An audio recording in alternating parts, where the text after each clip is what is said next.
And welcome everybody to day 2 of the IBA Men's World Boxing Championships 2025 from Dubai, and that is the schedule in Ring A for this 5 o'clock session. Ladies and gentlemen, a warm welcome back to the Dubai Duty-Free Tennis Stadium for our 3rd session for the IBA Men's World Boxing Championships 2025. We have another day of great action ahead with boxers from around the world competing for the coveted IBA crown and, of course, the record-breaking prize pool. Our first contest in Ring A is bout 55 in the 48-kilogram minimum weight division. And your referee for this contest from Kyrgyzstan is Behzad Abdurashidov. Please welcome into the ring in the red corner, representing Botswana, Kobamelo MOLATLHEGI.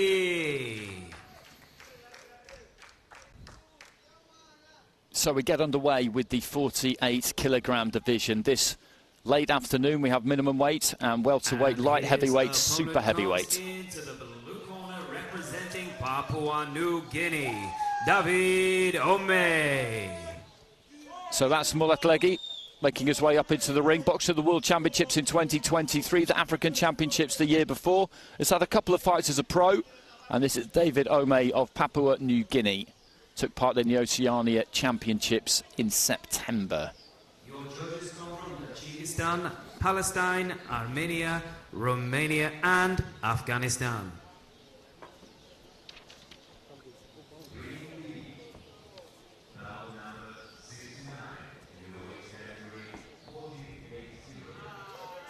Bowing to all sides of the ring. And this is the lowest weight division. At the end of the session, we'll see the super heavyweight. So we're going to both ends of the spectrum this afternoon. Beautiful conditions. They really are. A little bit cooler than yesterday, probably. Just a touch more of a breeze. But still plenty warm enough.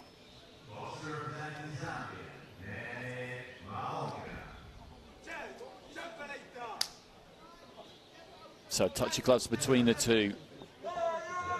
And very shortly we will get underway. Kobamelo MOLATLHEGI of Botswana in the red, David Ome of Papua New Guinea in the blue.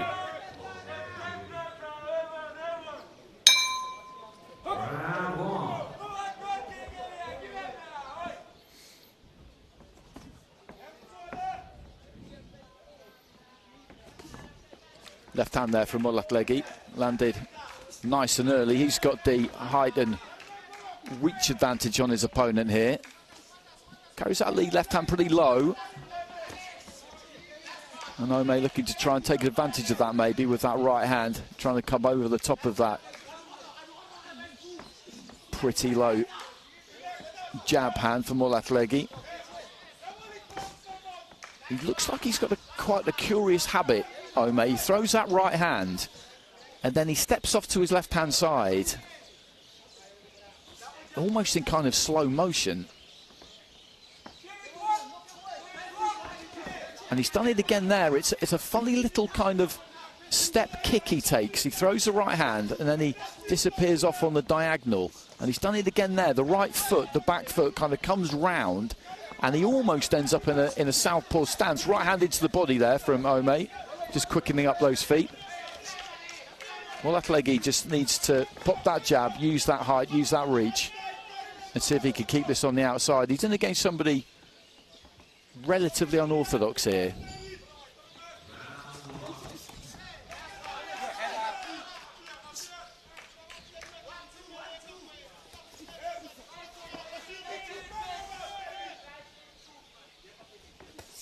Nice right hand to the body there from Ome. MOLATLHEGI just allowing him to get close there.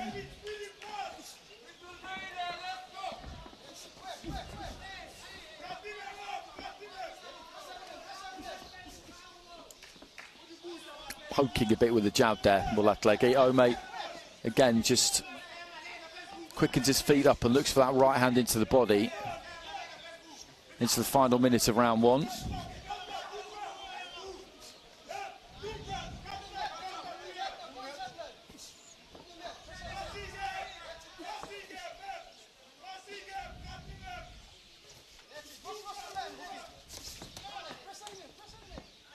throwing that right hook and then just moving off to his right-hand side, MOLATLHEGI.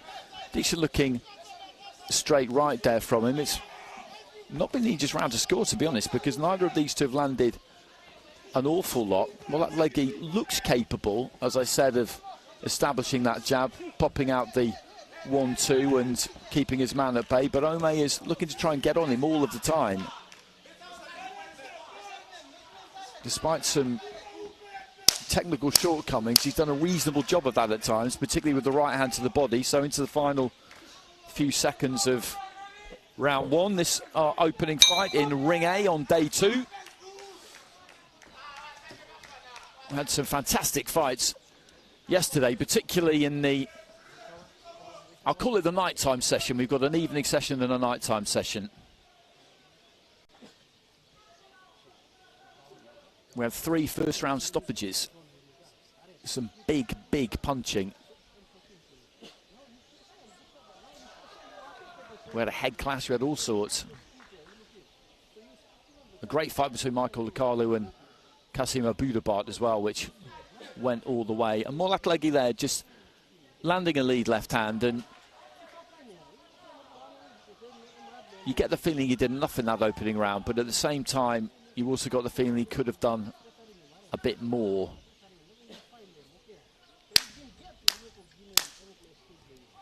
Seconds out.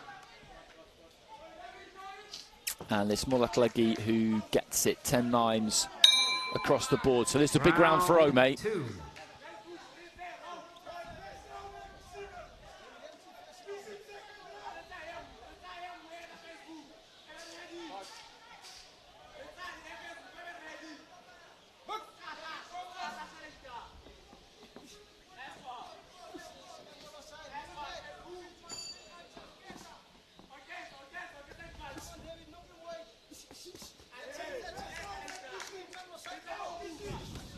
A little bit busy with the hands at the start of the second round, MOLATLHEGI.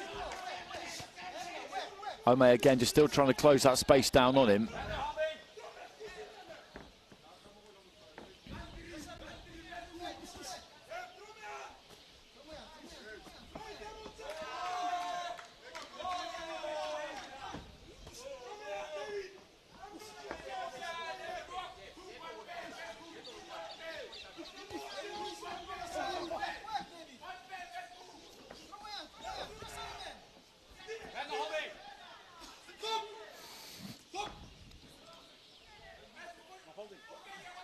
Referee spotted that. He just trapped the arm of Ome in full view of the referee. Minute gone in round 2. Ome still trying to close that gap, still trying to get in tight as much as he can. MOLATLHEGI switches southpaw briefly, catches him with a right hand as he came in there. And again, then just steps off to his right.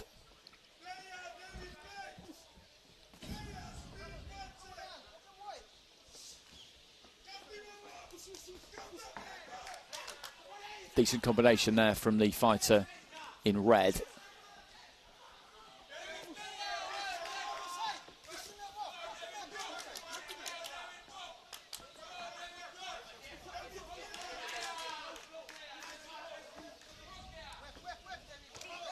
Good right hand there from Ome, and he touched down there, I think, MOLATLHEGI. The glove, I think, hit the canvas, and that's why the referee just wiped the glove off. He's allowed boxing to go on pretty quick there. He didn't give any kind of a count. That was a touchdown.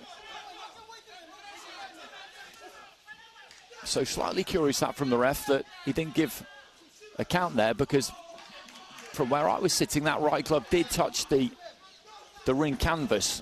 Right hand there from MOLATLHEGI, but that was exactly what Ome needed.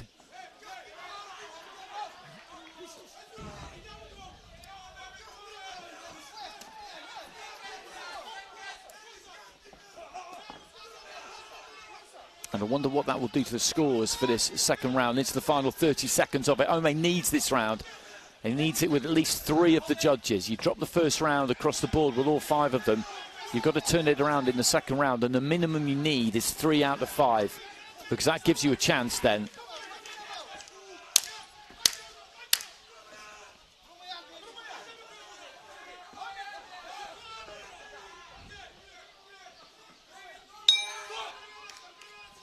So the bell goes just as Ome was shaping to throw another right hand, and he really caught him with that shot just in the neutral corner here, right up above us.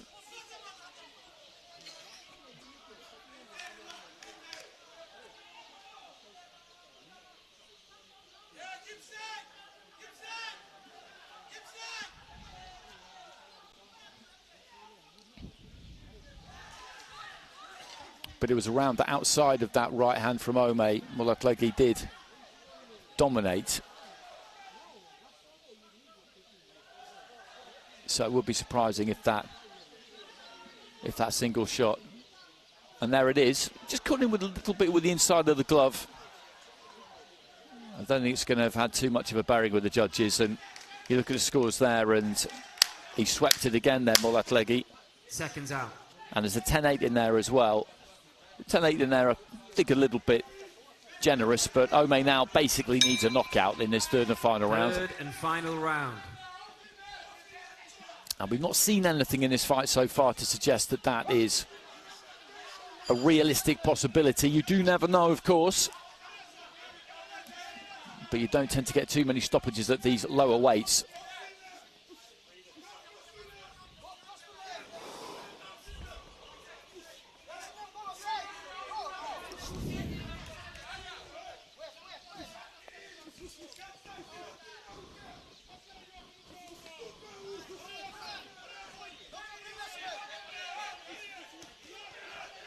And MOLATLHEGI is just slightly frustrating at times because you get the feeling that he could put more into these punches. He doesn't need to load up on anything, but you do certainly get the impression that there's a bit more to come. And just poking with the jab and then again just bringing through the right hand. But it's doing a job for him.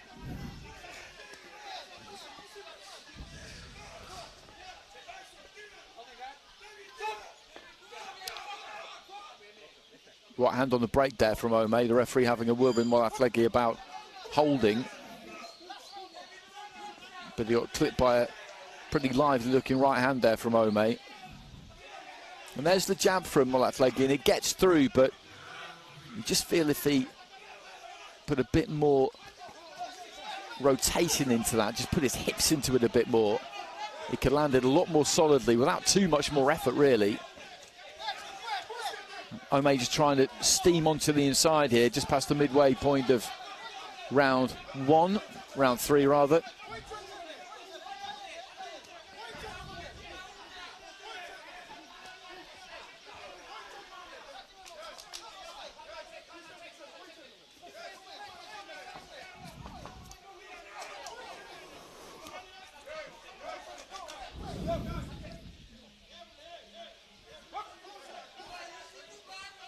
And the referee, I think, just wanting MOLATLHEGI to engage a little bit more there as we head into the final minute. The only way this can really go wrong for him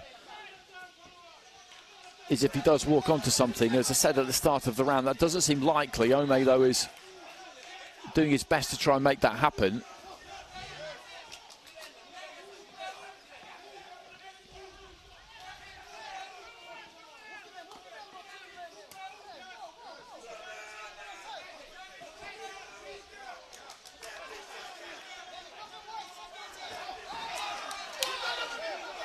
And Ome enjoyed that.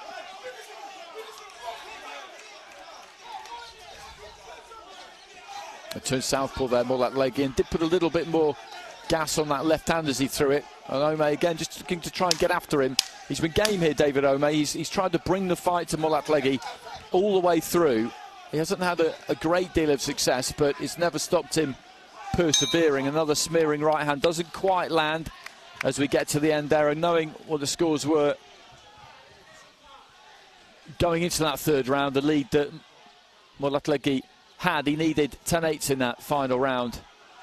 David Ome, I wouldn't say that we're going to see scores of that variety, so I think MOLATLHEGI is going to make his way through to the next stage, but the next time we see him, it would be good to see him just put a little bit more on his punches, and I don't think it would see him take any undue risks doing that. Just slow those feet down a fraction and just put a bit more into it. Ladies and gentlemen, we go to your judges' scorecards where we have a unanimous decision in favor of your winner. In the red corner, representing Botswana, Kobamelo MOLATLHEGI.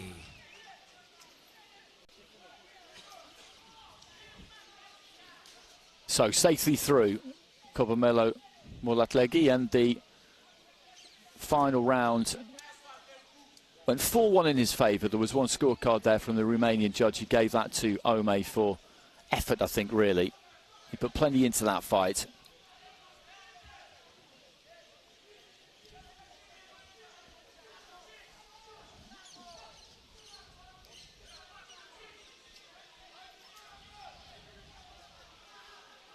And we stay in the 48 kilo division. Our first two fights, first three actually, of the session are at minimum weight. And just waiting for these fighters to leave the field of play.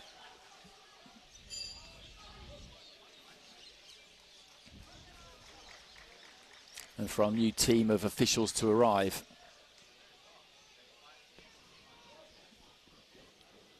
Five scoring judges at ringside as always, using the 10-point must. Ladies and gentlemen, our next contest is also in the 48 kilogram minimum weight division, and your referee for this contest from Serbia is Maria Petrovic. Please welcome into the ring first, in the red corner representing Ethiopia, Abel Abatiye ALEMU.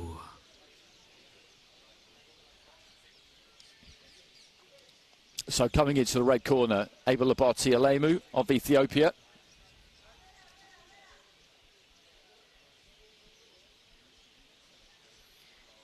And also please welcome his opponent coming into the blue corner representing Nepal, Lal Prasad UPRETI.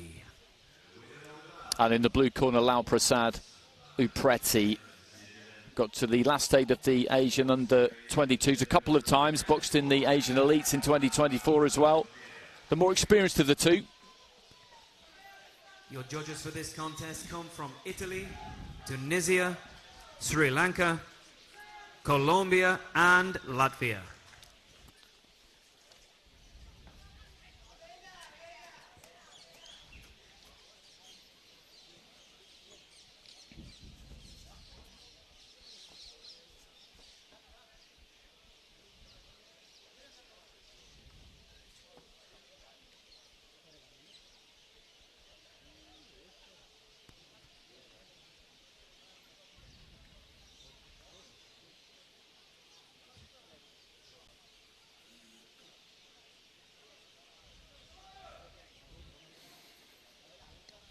And these two been called to the centre.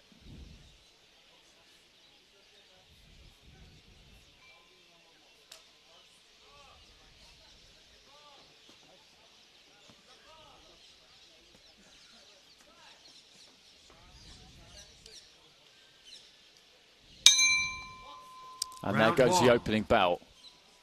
ALEMU of Ethiopia in the red, UPRETI of Nepal in the blue. ALEMU boxing out of the orthodox stance, UPRETI a southpaw. That's the way the pair of them have started, at least anyway. Look at that high guard, or those high held hands that he's got there, ALEMU.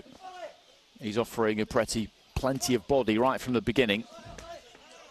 And he looks for that straight left into the midriff there, UPRETI. And he's just dropped those hands a little bit straight away there, ALEMU.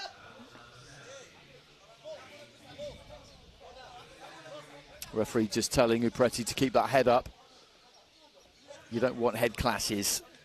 Picking up a cut at the early stage of a competition can be a problem. You don't want to see a fight finish that way either. Just popping off the short left hand there, UPRETI.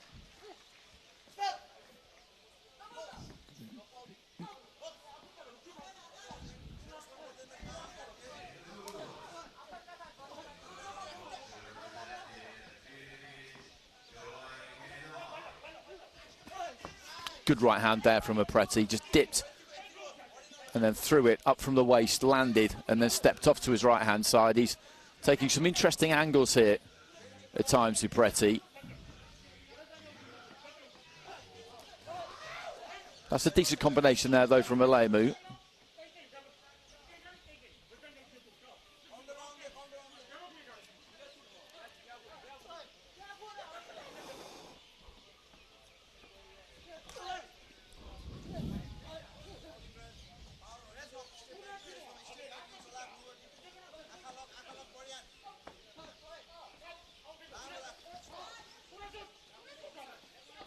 A lot of movement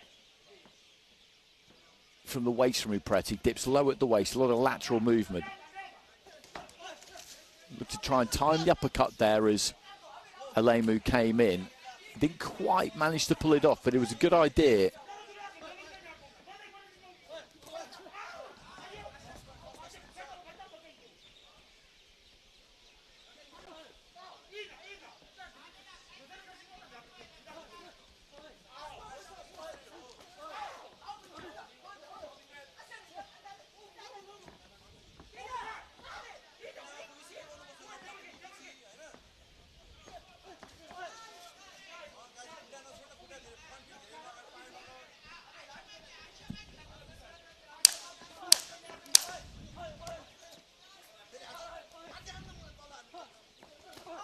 Closing seconds of round one. The head's almost coming together there right at the end of the round. Decent opening round between these two. Stylistically quite different. And IBN-ITA, I think, did the more eye-catching work of the pair of them.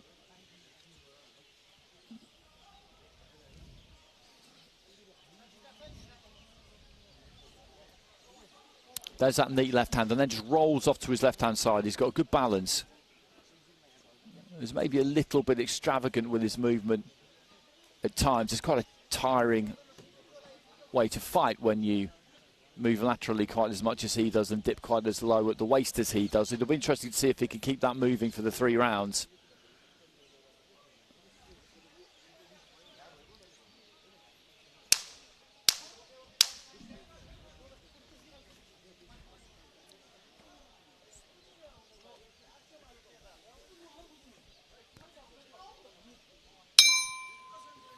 Seconds out. And it's a 4-1 split, the scoring in the first round.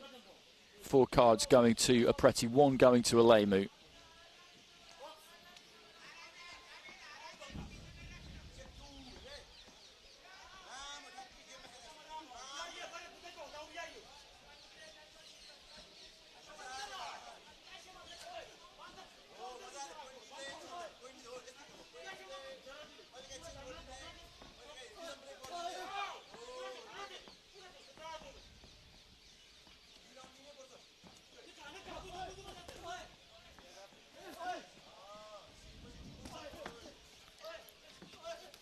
And again, there's that movement from IBN-ITA as he's trying to just find a way out in the neutral corner right up above us.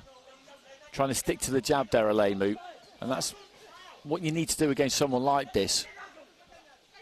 Just keep your eyes on the prize, particularly that torso, that upper body, and just land. When you try and throw, just try and land on something. A headshot against somebody like this is always going to be difficult.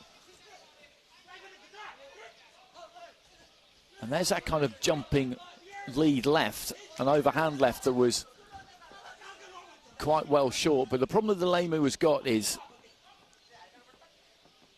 I think that he's looking to try and not pick the perfect punch necessarily, but he's looking to try and pick his punches quite carefully against IBN-ITA, whereas really, you get into range and then just throw.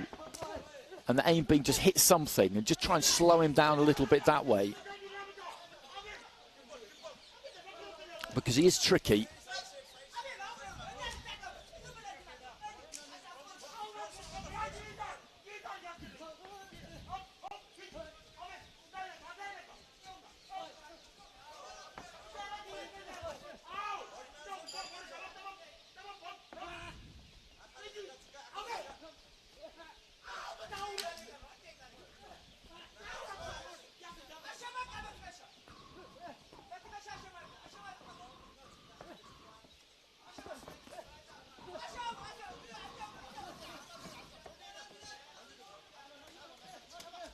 Right hand got through there from ALEMU. Didn't really hurt UPRETI because he was just pulling his weight back, but even so, it did still land. Heading in towards the final 30 seconds of the round, and he's a bit of a sorcerer, UPRETI. He kind of bewitches his opponent, mesmerises him slightly with the way that he moves, and as I've been saying, the way to deal with somebody like that is just to ignore all of that. Look at the biggest target area, which is always the body, and think to yourself, okay, I need to get close enough to be able to throw and land there, because if I land there, then all the rest of that movement, that will become a lot more difficult. Good left hand there from UPRETI, lovely hand speed.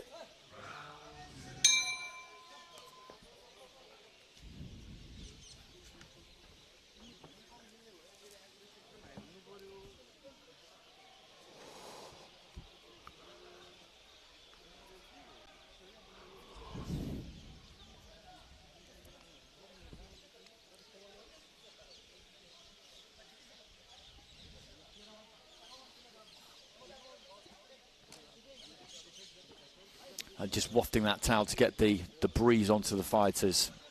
As I said, it's perfect conditions really, low 20s I would say, probably a little bit fresher than it was yesterday, but plenty warm enough to make sure that everybody is nice and loose. It won't take much to get the blood flowing, to get the sweat flowing here. And UPRETI, I think, did a good job again in that second round, much like he did in the first round.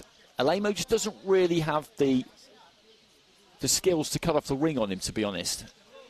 And that's what you need. You need to be able to cut off the ring on him. And as I say, just get into range, let your hands go. Don't worry too much about what you're landing on, as long as you're landing. So all 5 judges going UPRETI's way in that second round. So he's got a 2-point advantage with 4 of the 5 judges. The other card is level. So realistically here now, Abel ALEMU of Ethiopia needs a huge round. He needs 10-8s really to turn this one around.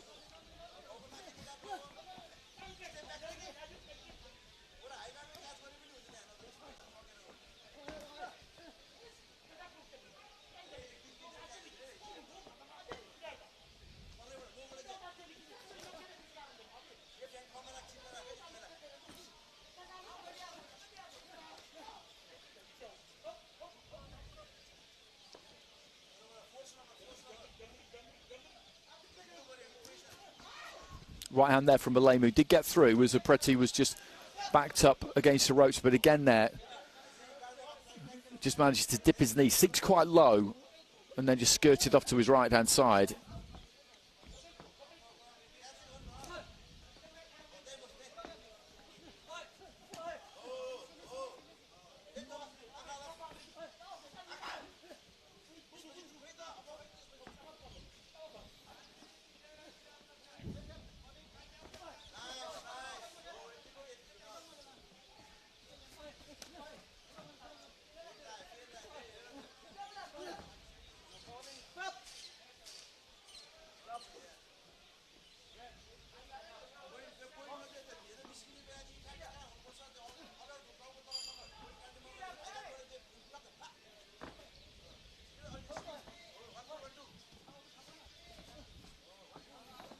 And there's that movement again, just turns, finds that open canvas, and then spins again and just adjusts the feet.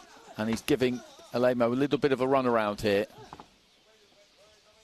in the final stages. ALEMU, I don't think getting too frustrated with it. That wasn't wildly deliberate, but I don't think he was too sorry to get a hold of him and end up putting him on the canvas there, UPRETI. It's frustrating for ALEMU, this. It's the kind of job that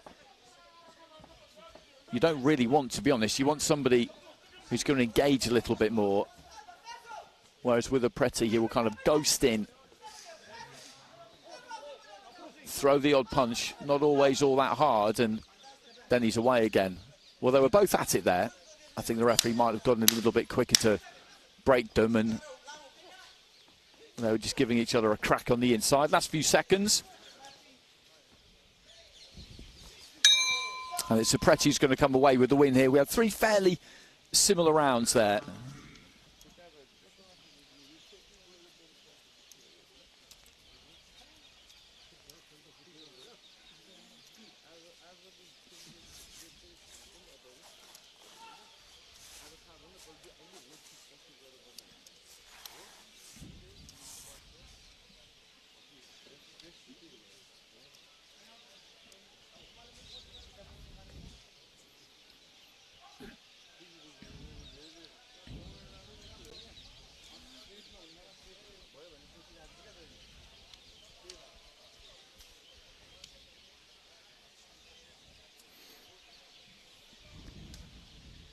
Ladies and gentlemen, we go to our judges' scorecards where we have a unanimous decision in favor of your winner. In the blue corner, representing Nepal, Lal Prasad UPRETI. And UPRETI gets it, and by scores of 3-0 with 4 of the judges and 2-1 with the Sri Lankan judge. So good performance from Lal Prasad UPRETI of Nepal. Takes his place in the next round. And we've got one more fight coming up for you at minimum weight. And then we'll be heading into the welterweight division.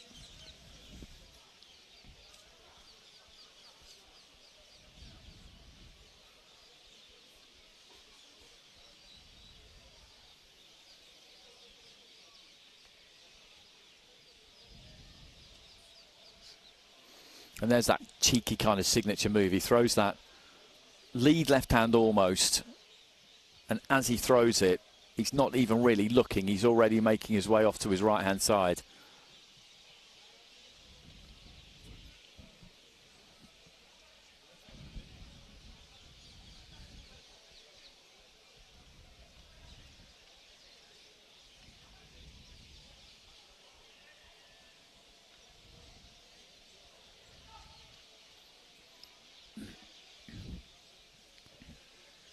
Ladies and gentlemen, our next contest is also in the 48-kilogram minimum weight division.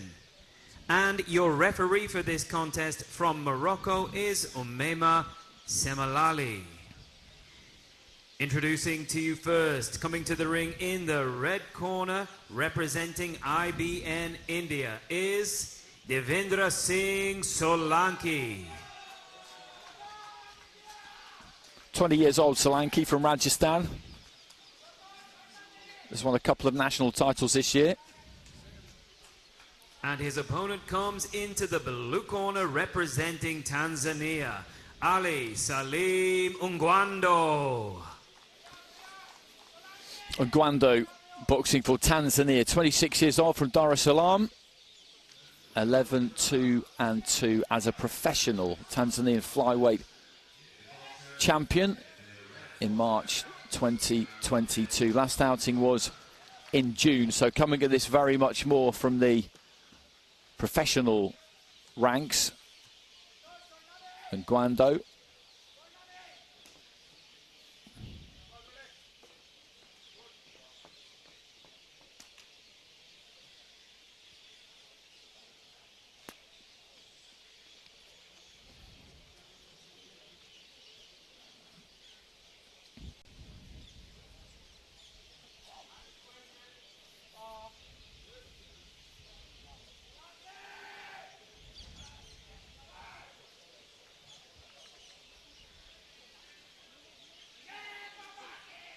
so touch of gloves between the two. In red, we've got Solanki, and in the blue, NGWANDO.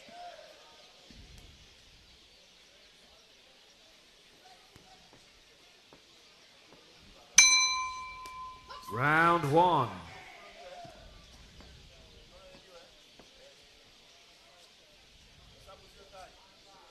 Solanki, an orthodox fighter, and NGWANDO, a southpaw. Solanki just trying to exert a little bit of pressure early on, just creeping in with that front foot. Trying to take the space away from NGWANDO if he can.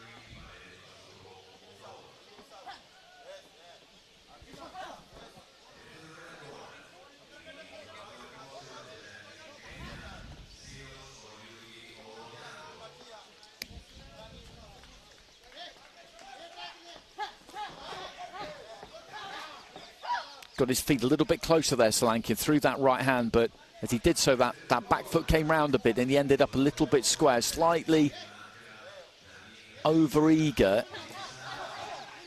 But there's a good strong right hand again, and when he does commit, he does exactly that, he commits, and Gwando has got to work out a method for dealing with that, because as I say, technically, he's not exactly perfect when he comes through there, Solanki. There are things that can be exploited there, I would say.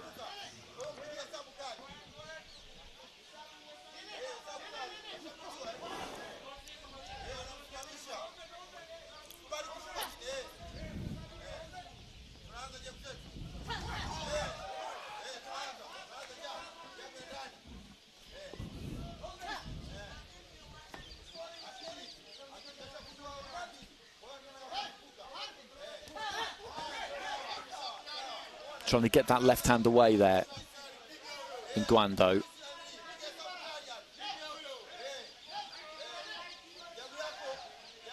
And square on there, you can see there is a bit of a size difference between them.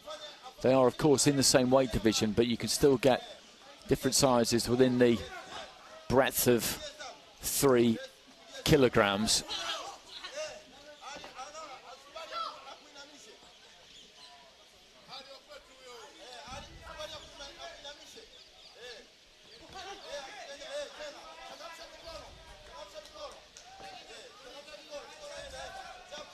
I think he's just waiting a little bit too long here in Gwando. That's the problem he's got, because you look at Solanki, or you look at the pair of them, they're very concentrated, they're very zoned in as they're stood in front of each other, just on the borderline of range. But pretty much every time we've seen this, it's been Solanki who is the first to commit, as he was there, just flicked out the jab, and just a little bit of posturing.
And he's going to keep going to the bitter end here, NGWANDO.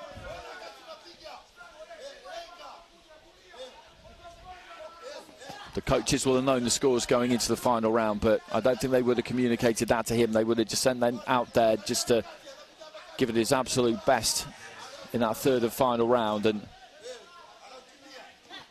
Solanki just trying to pick his punches from the outside. He knows, I would imagine, that he's got that handy lead here.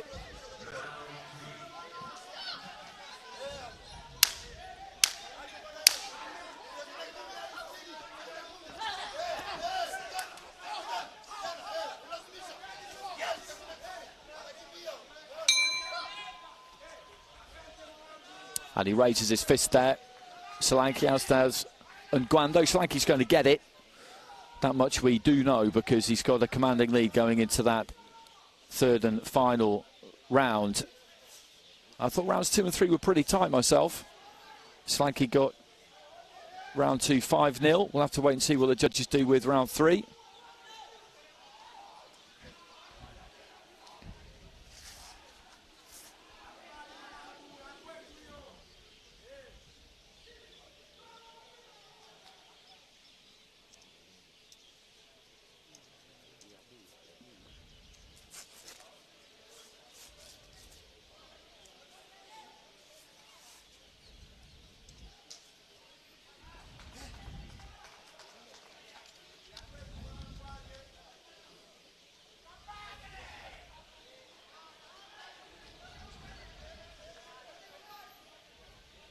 Ladies and gentlemen, we go to your judges' scorecards, where we have a unanimous decision in favor of your winner. In the red corner, representing IBN India, Devendra Singh Solanki. So Solanki gets it.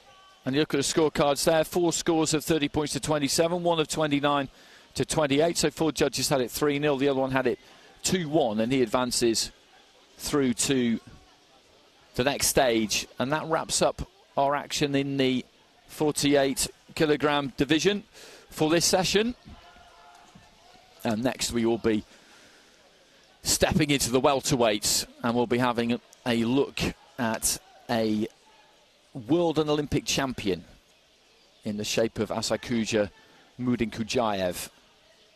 He's up against Rashield Williams, who we saw stop Jason Wolf yesterday of Samoa in quite brutal fashion, as it turned out. He was badly hurt, Wolf.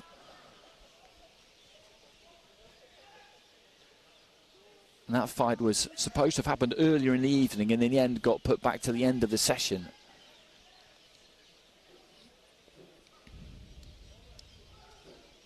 MUYDINKHUJAEV, the #1 seed for Uzbekistan, of course.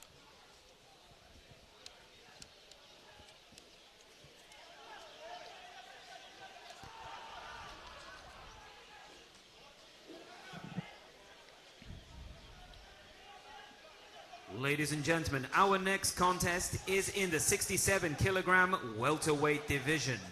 And your referee for this contest from Kazakhstan is Ruslan Bibuyev.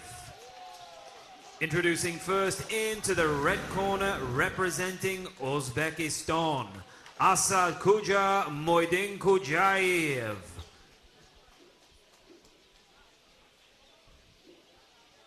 MUYDINKHUJAEV won the recent World Championships in Liverpool back in September. And his opponent comes into the blue corner, representing the Bahamas, Rashield Williams. MUYDINKHUJAEV also Paris Olympic champion 2024, IBA World Champion in 2023. His list of accomplishments is long. I remember first seeing him in the World Championships in 2021, and he did look every inch a classy fighter off that Uzbek production line. And Rashield Williams, though, will give him a run here. He's 36 years old, but he's been around a long time. He's been to 3 Commonwealth Games. He's been to World Championships, American Championships, 13-3 as a pro. And as I said, inflicted a damaging defeat on Jason Wolf of Samoa by 2nd round stoppage yesterday. fight that was postponed from earlier in the session. Williams wasn't on hand to make his walk to the ring at that point, and I did wonder whether Wolf would be given the win by walkover, but they came to an agreement, and we got to see the fight, which is always what you want. So MUYDINKHUJAEV in the red, Williams in the blue. Williams, the only fighter here representing the Bahamas. The Uzbeks have brought a big team, a full complement. Round one. And he'll try and use that high guard, that tight guard, Williams, and try and see if he can bring some pressure to bear on MUYDINKHUJAEV, who just gets low and fires off a nice combination to the body there.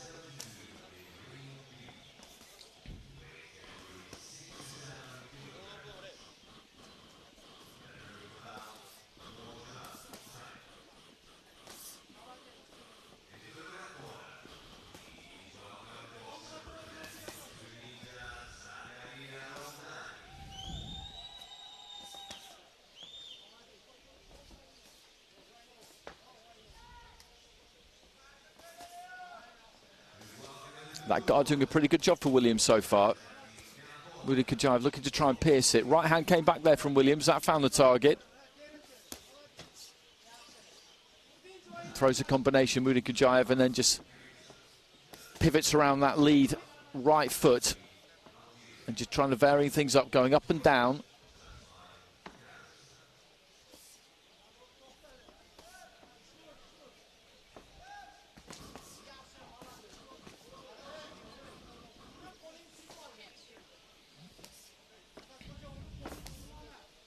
And there's that longer left hand, and these punches are crashing into the guard.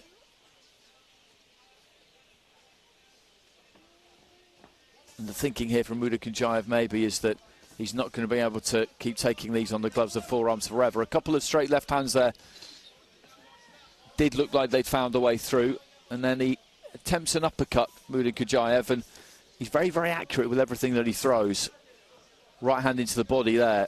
And the problem that Williams has got really is that he's trying to take that space. He's keeping that guard tight, as I say, trying to walk in behind it, but he's not really managing to get many punches off, because by the time he gets close enough, MUYDINKHUJAEV is basically gone.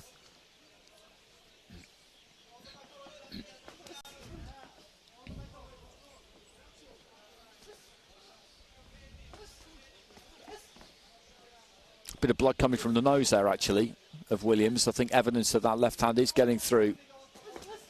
That's a good solid left there from the Uzbek, and a slight misstep from Williams. It wouldn't have been a million miles away from a standing count, that I don't think, but his weight was always coming forward. He wasn't rocked back, but you could tell that that one registered. Final 15 seconds of round one, and MUYDINKHUJAEV throughout the course of the round has just turned the screw a bit.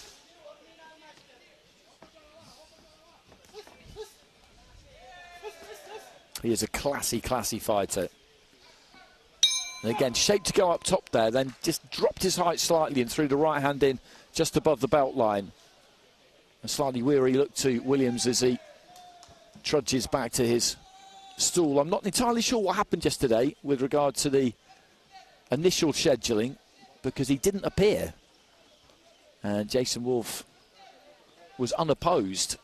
And as I say, it looked like he was going to be awarded the walkover in the ring. That's in fact what did happen, but then we got word not too long after that that they were going to fight after all. So quite a strange set of circumstances, and he got his man out of there in the second round.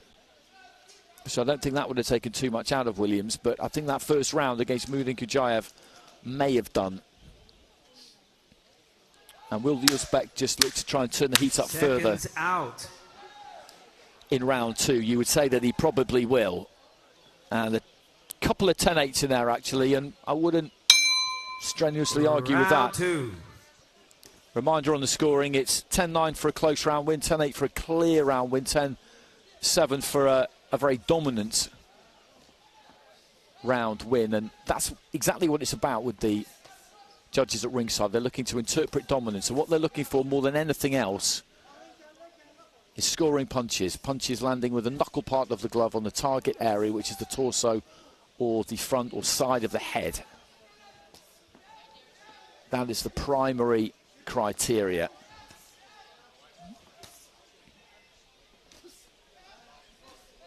After that, you are looking at ring craft, essentially.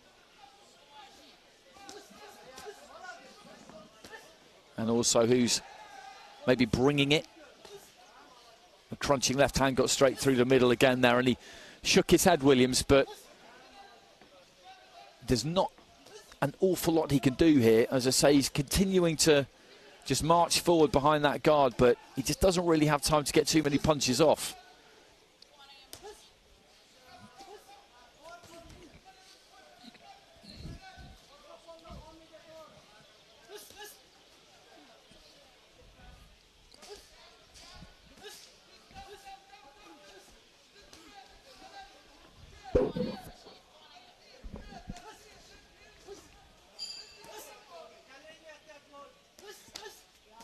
And just placing that right hand just in behind the elbow, and again there just, as I say, dips the knees. And I thought they were pretty much fine, actually, that combination he threw. The referee just had a quick word about maybe them being a bit close to the borderline heading in towards the final minute of round 2, and there's just not really anything Williams can do here to change the tempo of this fight, because MUYDINKHUJAEV is not going to run out of gas here either. That's not going to happen. You try and bring the pressure, you try and bring that heat to try and take some gas out of your opponent's tank, but unfortunately for Williams, that just hasn't happened. MUYDINKHUJAEV could box at this pace all night long.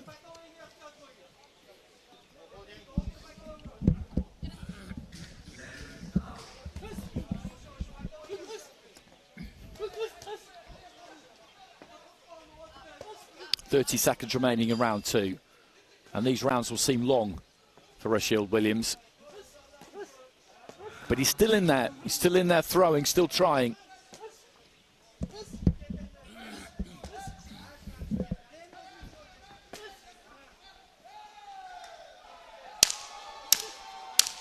And there's that left-hander. Williams again just shaking his head.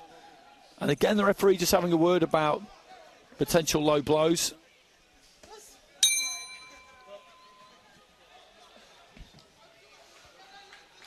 And just looking at Williams going back to his corner there, the mouth just hanging open, and this is hard work. This is heavy work.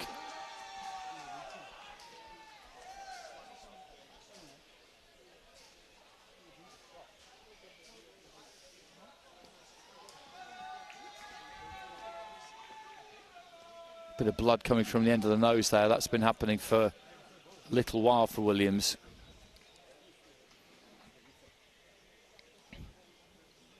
And one of the problems he's got is that when he does try and open up and throw, it leaves him open. That was probably his best passage of the fight so far.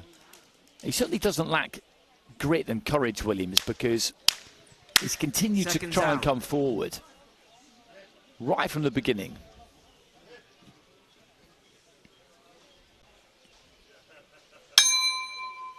Third and final round.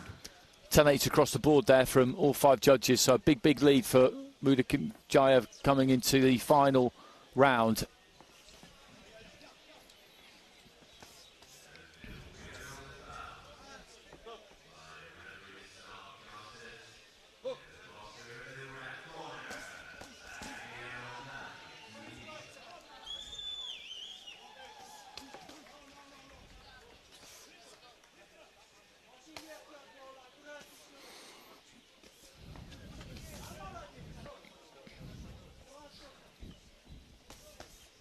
Nice right to the body there from the Uzbek fighter. And left into the pit of the stomach and then goes back up top. And he's wearing these, Williams. He's got plenty of courage.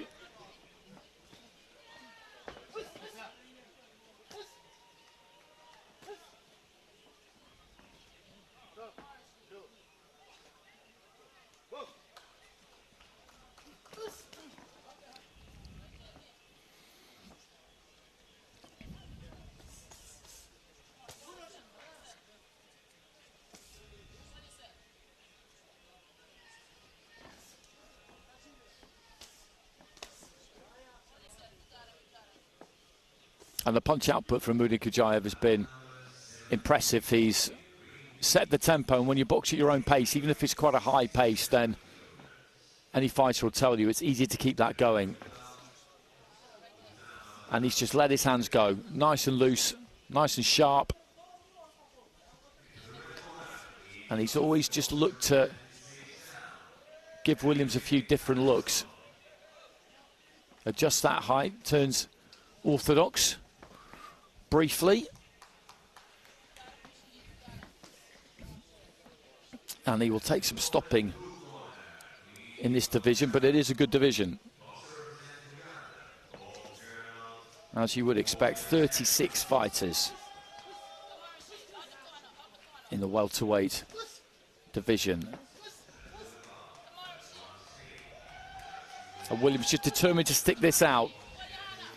He hasn't had too much success. He hasn't had an awful lot happen that would have given him great cause for encouragement. And I wonder if in the final 30 seconds here, MUYDINKHUJAEV is going to look to really try and work him over.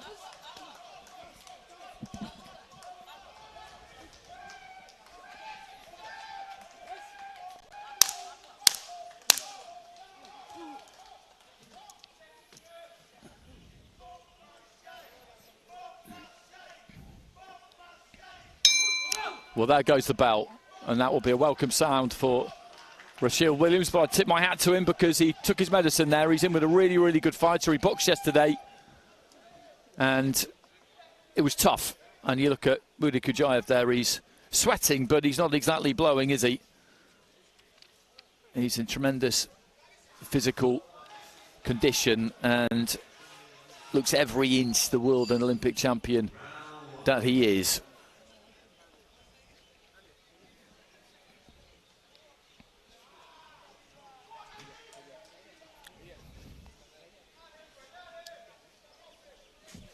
And just waiting for Rashield Williams to make his way to the centre of the ring. Ladies and gentlemen, we go to your judges' scorecards where we have a unanimous decision in favour of your winner. In the red corner, representing Uzbekistan, Asadkhuja MUYDINKHUJAEV. And MUYDINKHUJAEV there just letting Williams know that he appreciated his grit, his determination there. And that's wide, isn't it? That is wide. And we will be seeing him again before too long.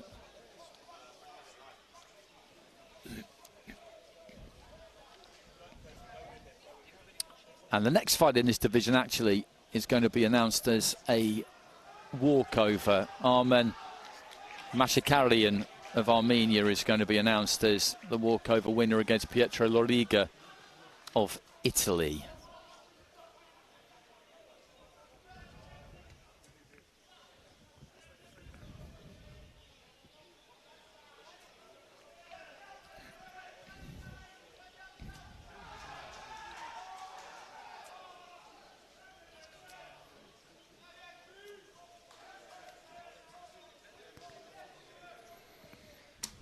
Ladies and gentlemen, bout 59 was a walkover result.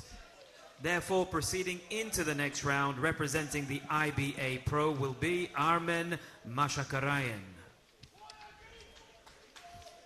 Our next contest is in the 67-kilogram welterweight division. And your referee for this contest from Azerbaijan is Faud Aslanov. Please welcome into the ring in the red corner, representing Eswatini, Khayelihle Mokbela.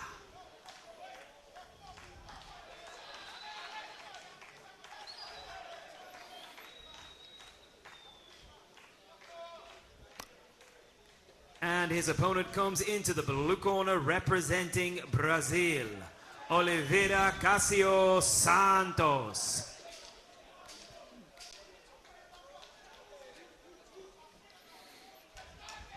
So there's MKHABELA of Eswatini, a six-man team led by Douglas Similani and Muzi Shongwe. And representing Brazil, 2024 national champion. He boxed in the Pan American Youth back in 2014. Come from Kyrgyzstan, Colombia, Tunisia, Serbia and Palestine.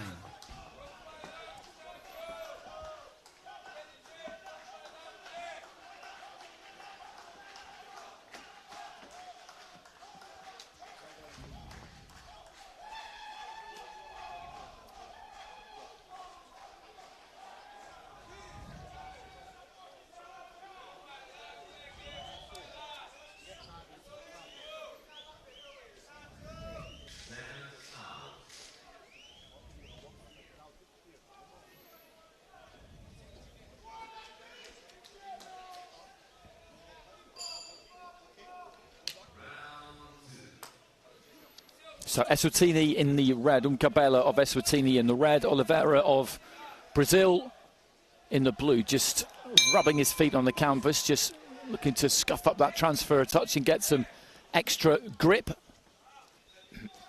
And both of these two settling into the orthodox stance, and Oliveira's got the look of a man who likes to let that right hand go. You can tell that immediately. Carries that left nice and low. He's loose and relaxed. He's going to look to get into range here and punch hard. And MKHABELA just trying to use the outside of the ring at the minute. I think feeling like a good plan here would be to try and take the sting out of Oliveira a bit, not get too involved too early. Or maybe he felt one of those early punches. It could equally be that, or a combination of the two. You look at the face there of Oliveira.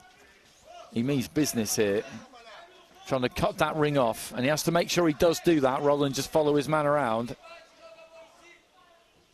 He's got him almost square to the ropes there. Little feint with the front foot there from Oliveira. He doesn't just come marauding in. He's had a few opportunities, I would say, to let the leather fly that he hasn't taken.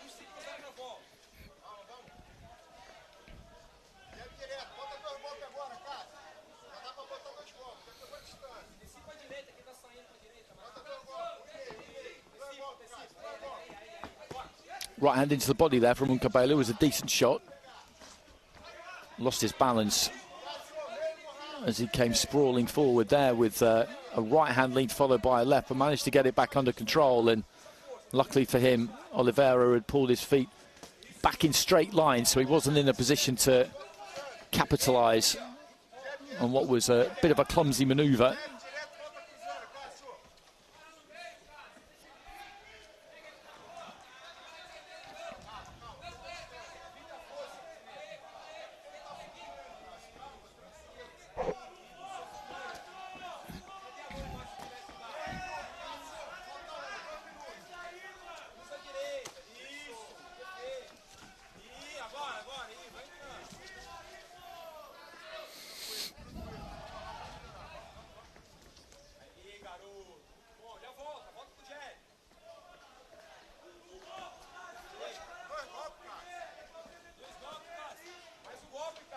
Final 30 seconds of round one, and I talked about cutting off the ring earlier on, and I think Oliveira is guilty a little bit of following his man around the ring. He wasn't close enough there with his feet when he let those two big, fairly extravagant shots go. One was an uppercut, one was a hook.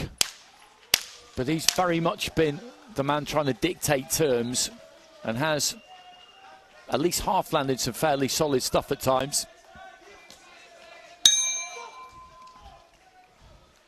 There goes Abel at the end of round one.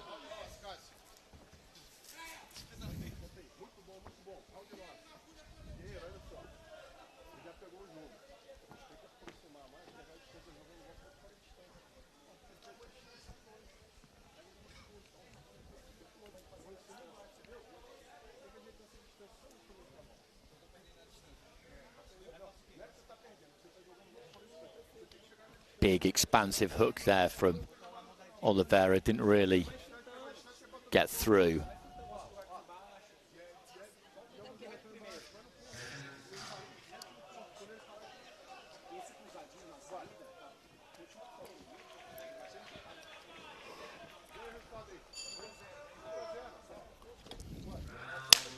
And looking at the scores there, Seconds out. 4-10-8s there in favour of Oliveira. He dominated the round, and certainly the visuals, Round two. the dynamic of it, if you like, was he was on the front foot looking to unload some big shots, but in all honesty, he didn't land clean all that much. I can see where the 10-8s have come from. I wouldn't have given one myself. He did win the round. That's a good-looking left hand there from Kabinda.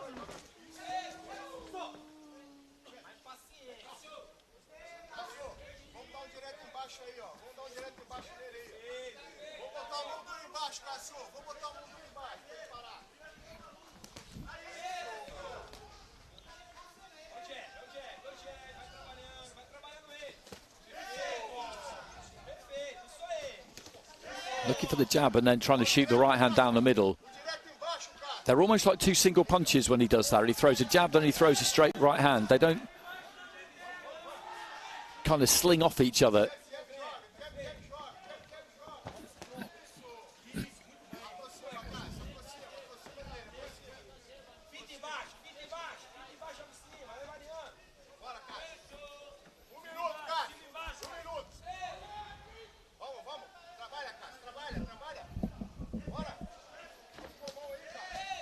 Leaping into that left hand, and the second one landed there from Oliveira. The first one didn't really get through. And Kabinda, I think it's fair to say, has been quite circumspect from the beginning. I think maybe he did feel something quite early that caused him to go into his shell a little bit.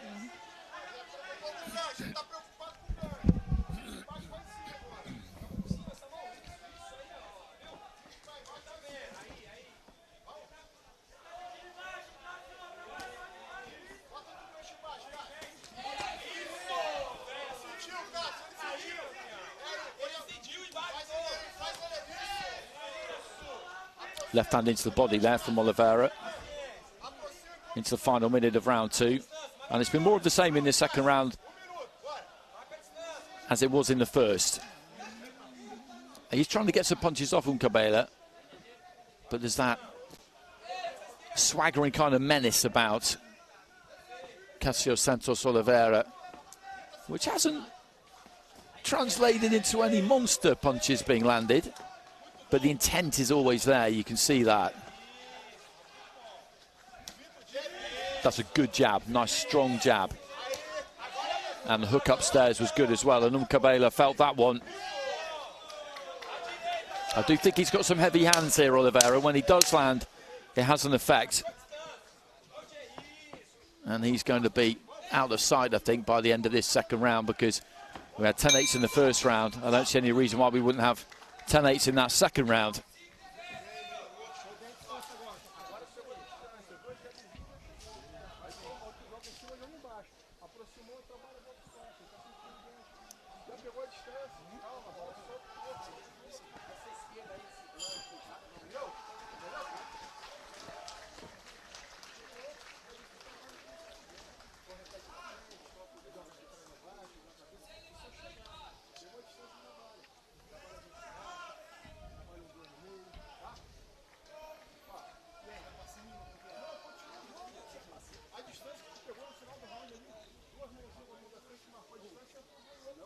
That hook actually was half blocked, but I think it was still pretty heavy off the back of a couple of nice stiff jabs. Seconds out. And 10-8s again, not all across the board. 3 out of 5. 10-8, so Third and final round. a substantial lead going into this third and final round for Cassio Santos Oliveira of Brazil. Now, can he look to really finish with a flourish here? I'm sure he would like to. Is it really worth it when you're this far ahead? There's lots of boxing to come. You don't need to blow a gasket, but it is good for the confidence if you can manage to get the stoppage.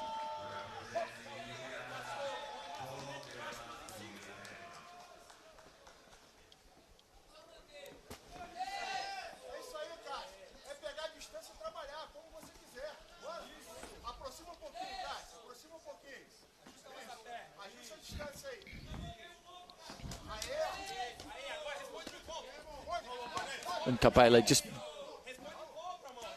landing a pretty effective body attack there.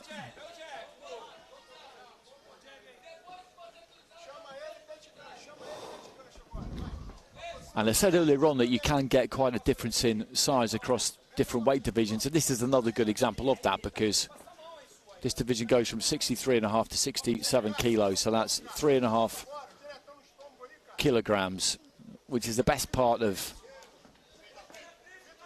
8 pounds. It's a lot.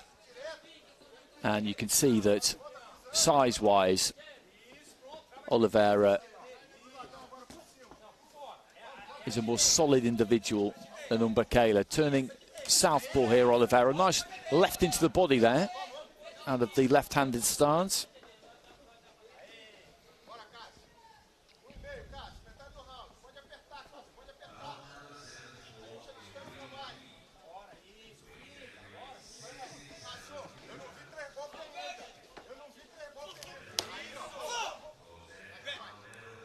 Well, that was round the back, that right hand. I don't think there was too much he could really have done about it.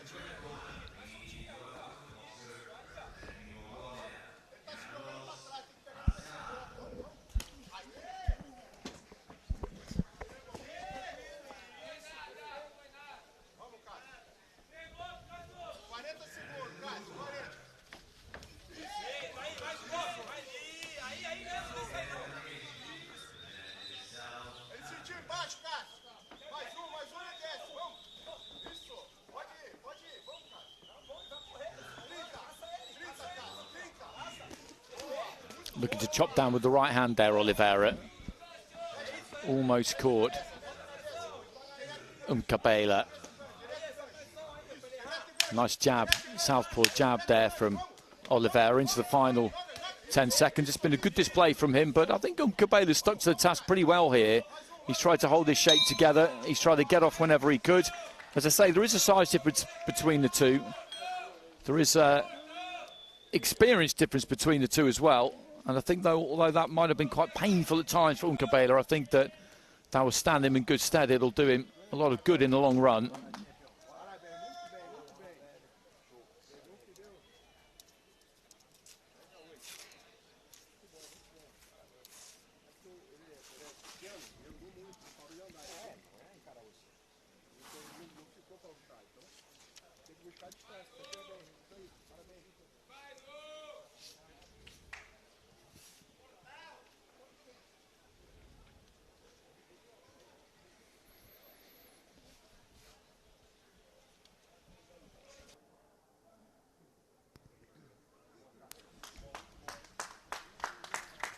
Ladies and gentlemen, we go to your judges' scorecards, where we have a unanimous decision in favor of your winner. In the blue corner, representing Brazil, Oliveira Cassio Santos. A unanimous decision, as we knew that it would be, and wide scores. Only one judge there not giving any 10-8s, and that was the Colombian judge. The Serbian judge to my right-hand side giving 3 scores of 10-8, and it was a dominant display. There's no question about that. I do feel like there's more to come from him, from Oliveira.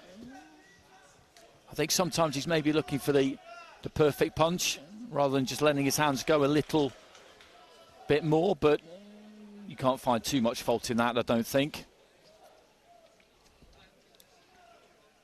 I did mention a little while ago kind of ring craft, and although I didn't feel like he gave Kabinda an absolute pasting, he was controlling the fight right from the very first second, and that never let up.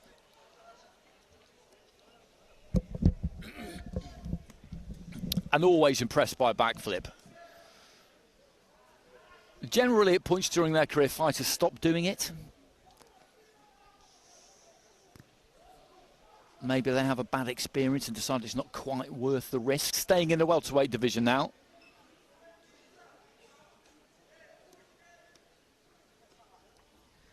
Ladies and gentlemen, our next contest is in the 67-kilogram welterweight division. And your referee for this contest is from the United Arab Emirates, Sultan Al Wali.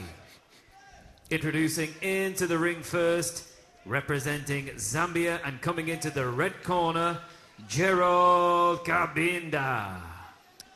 Gerald Kabinda, the 2024 All-Africa Games champion, and he scooped that title at the legendary Buckham Boxing Arena. And I'm sure he's very pleased to grace this arena. And his opponent comes into the blue corner representing Kazakhstan, Sanatali Toltayev. Toltayev, 26 years old, boxing out of Almaty in Kazakhstan, 4-1 as a professional. Boxed at the WBC Grand Prix, actually, that took place in Riyadh throughout the course of the year. Got to the quarterfinals there. Been to a couple of World Championships before this one in 2023 and 2021, and nearer the start of his career back in 2017 was an Asian youth champion.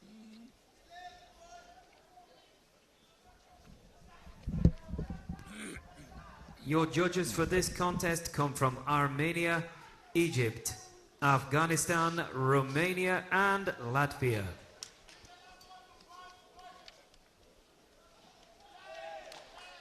And Kabinda just stepping into the centre of the ring and bowing to all four corners. Some fighters like to do that. Toltayev in the blue with the flag of Kazakhstan on the left-hand side there.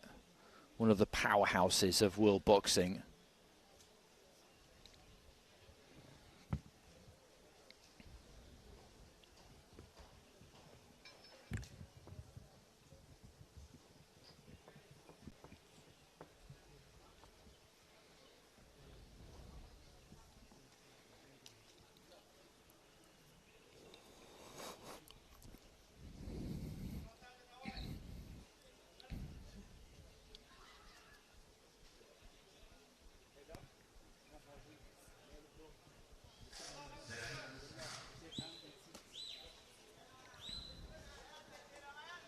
So another fight in the welterweight division here, 67 kilograms. Round one.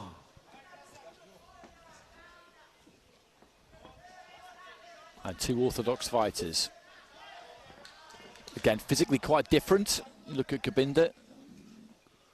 Slimmer, leaner. And Toltayev just a little bit stockier. Nice double up with the left hand there from Toltayev. Left into the body, then up to the head, but Kabinda steps in and rattles a combination off to the rib cage.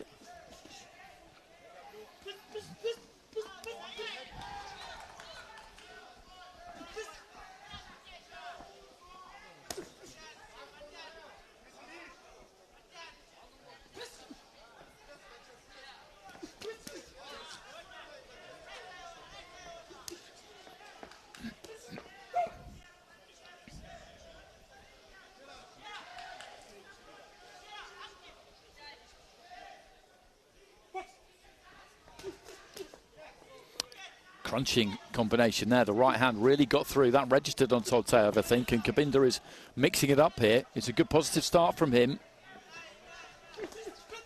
As I mentioned, an All-Africa Games champion a year ago. The referee just telling Toltayev to keep his mouth shut there, I think. Maybe he was just having a little bit of a chat with Kabinda. That's not something that referees in this code take kindly to. You can get away with that more in professional boxing. Good right hand from Toltayev, but Kabinda has set the tempo high here, and Toltayev is going to have to go with him.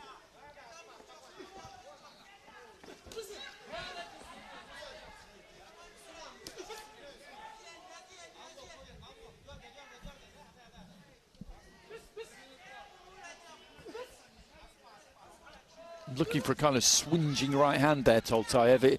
It didn't land. And of the two, it's Kabinda who settled more into a rhythm here, as he's just stalking his man. Looked for the big uppercut, didn't quite land. He swung himself off his own feet there, really, and then ended up going down to a knee. The referee just wipes the gloves off. There was no knockdown scored there, so hence no count.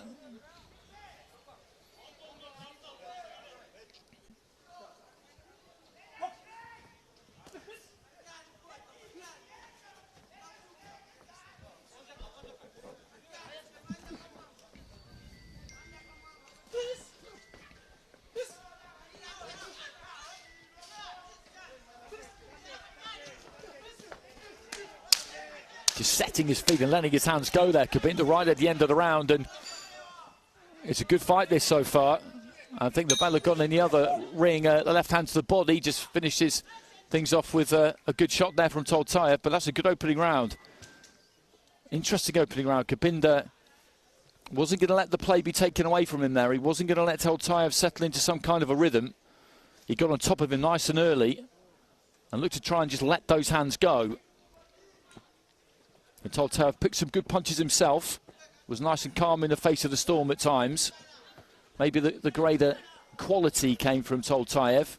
The greater output possibly from Kabinda. I didn't think there was an awful lot to choose between the two of them. Good strong right hand there from Toltayev. That was an eye-catching punch though.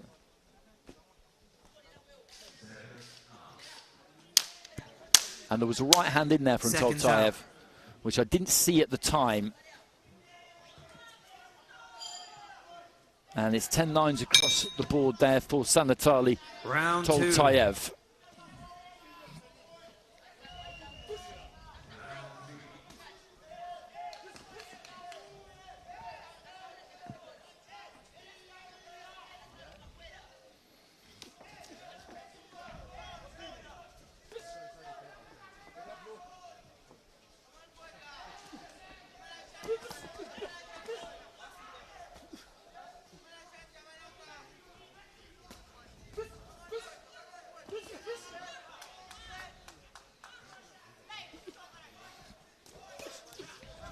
Reaching a little bit for the right hand there, Kabinda. Toltayev pulling his feet back out of range. Good left hand into the body there from the Kazakh.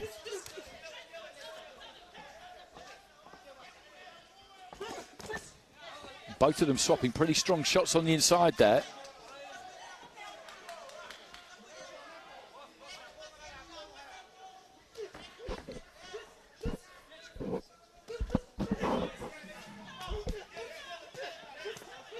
Right hand to the body there from Kabinda was a good shot.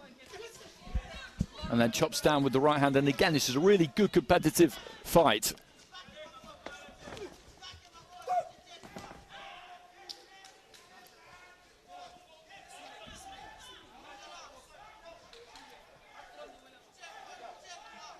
The referee just telling Toltayev to keep his head up. He dips his knees there and then just stabs him to the body.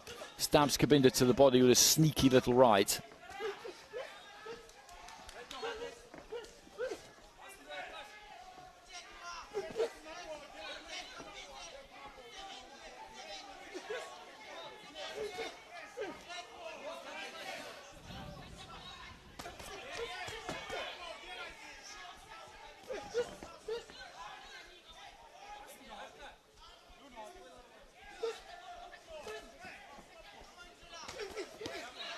Good combination again there from Kabinda.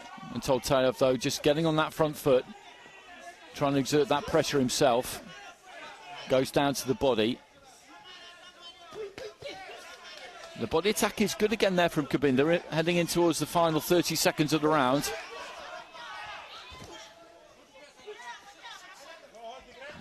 And again, he's thrown a lot of punches in this round, Kabinda. I would say it's probably a similar scenario to the first round, where Toltayev has produced a little bit more quality, but Kabinda, through the sheer volume, has landed some pretty decent stuff himself. And he needs this second round. I thought he was a bit unlucky not to get anything in that first round. Left hand into the body there from Toltayev. A good-looking right hand there, though, from Kabinda.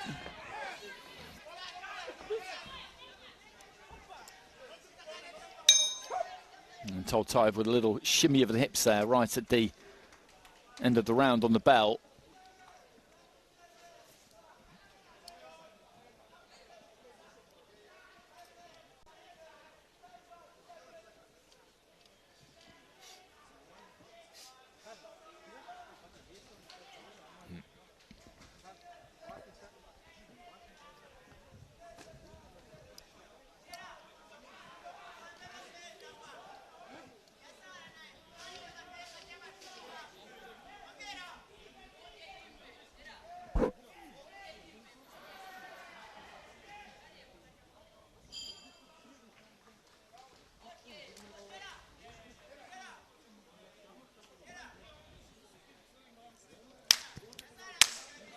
seconds out. Blitz scores in that round, 4-1 in favour of Toltayev, so he's got a 2-point lead with 4 judges going into the third and final round. Third and final round.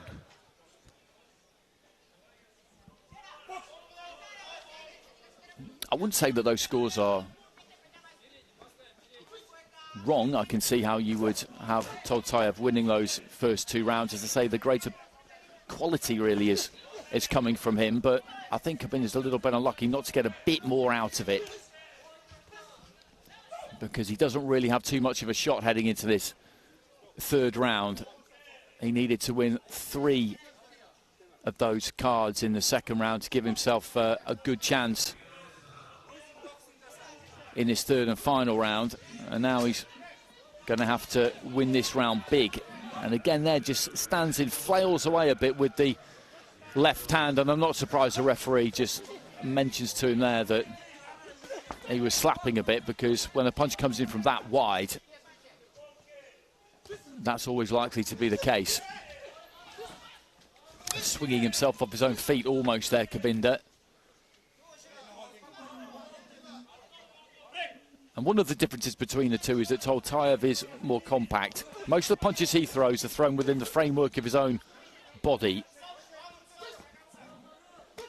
whereas for Kabinda, they come raining in from high and wide.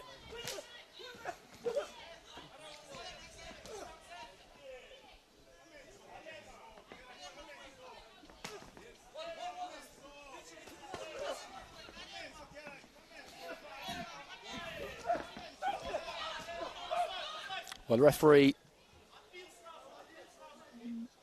just speaking to Kabinda there about keeping the punches up, and then he immediately looks to try and land a big uppercut. He's put an enormous amount of effort into this, Gerald Kabinda, the All Africa Games champion of 2024. He's given Toltayev a really, really good fight.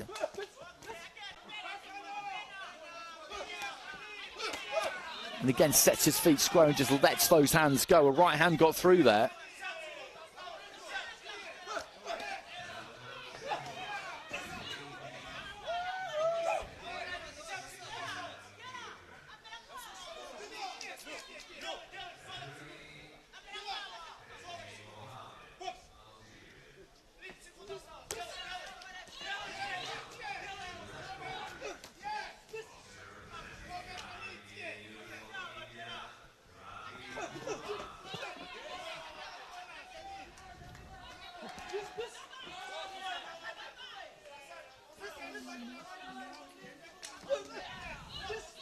Nice left hand into the body there from Toltayev, just dipped away to his left, found a good angle for it. Final few seconds of what has been a very entertaining fight right from the off. These two have mixed it all the way through. Good combination that from Toltayev. Tight left hand into the body, then found the uppercut and finished things off with an impressive looking right hand, and that was good entertainment right from the start.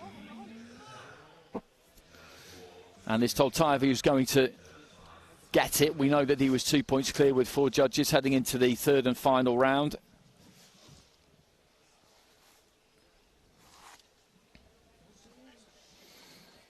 But Kabinda gave it absolutely everything there against a fighter who is rated as the number 8 seed in this very competitive welterweight division.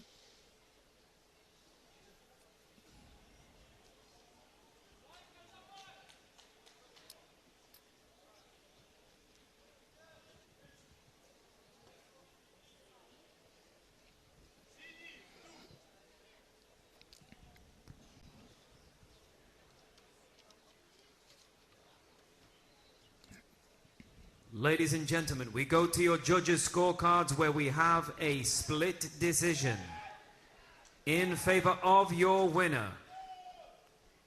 In the blue corner, representing Kazakhstan, Sanatale Toltayev. So Toltayev gets it by split decision. The Latvian judge on the right-hand side there finding it 2-1 in favour of Kabinda. The other judges giving it 3-0 in favour of Toltayev. It was a really good fight. Kabinda put an awful lot into it. Toltayev, as we were saying throughout, had the edge in quality, was just a bit better organised, a bit more compact. But Kabinda, I think when you look at a score of 3-0 there, it doesn't really tell the story, because he had his moments in that fight. But the way that boxing is scored, if you win 80 seconds out of the 180 3 times in a row, then you lose 3-0. Does snatch with that right hand a bit rather than shoot it straight through the middle. But Zoltaev knew that he'd been in a fight there, absolutely no question. And on that note, we will now head into the light heavyweight division. We've seen an Olympic champion already today, MUYDINKHUJAEV, and we will now see a 2-time Olympic gold medalist, a 2-weight Olympic gold medalist in Armen Lopez.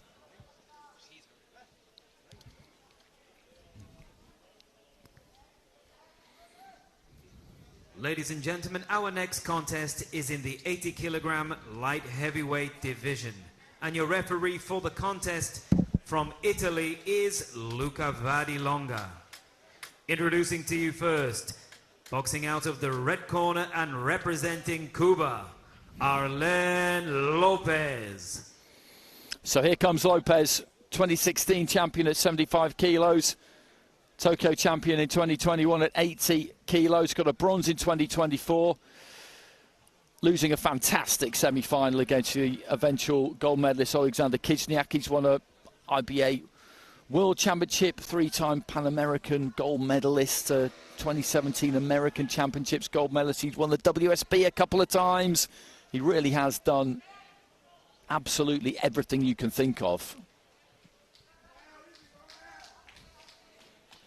And his opponent comes into the blue corner representing IBN Turkey, Bayram Malkan.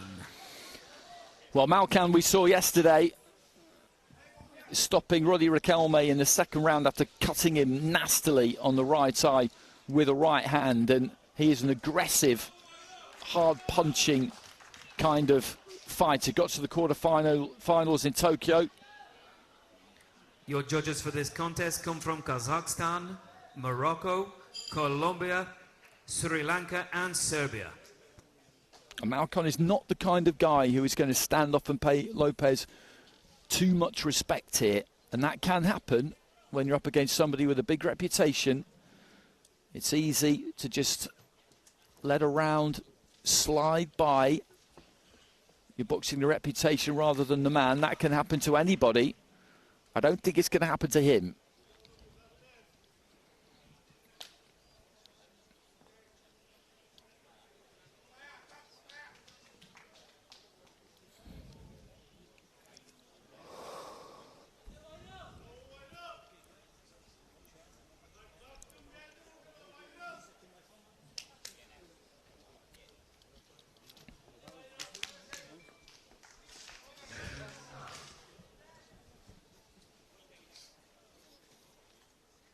So Lopez in the red, Malkan in the blue. Round one.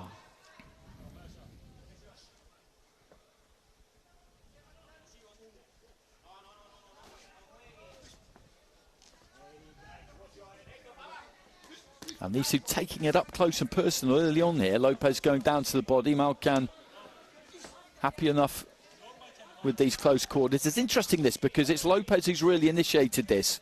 He's gone right in forehead to forehead, and I think he feels maybe that doesn't really give Malkan enough room to do his work. Malkan maybe does want to keep things just a little bit longer. He's not somebody who really extends with the jab and looks to try and throw that 1-2 and keep it on the outside, but that more mid-range will be what he'll want. Lopez just on the borderline of range there, in range really. Just tempting you to have a go. That jab just caught on the gloves, and again there. He flicks that up from the waist, Malkan, looking to try and generate power with it. These two just grinning at each other, centre ring. Just creeping in there, Lopez. You see that front foot just inching forward. Malkan just looking to have a little move around. Lopez does score there with a right to the body.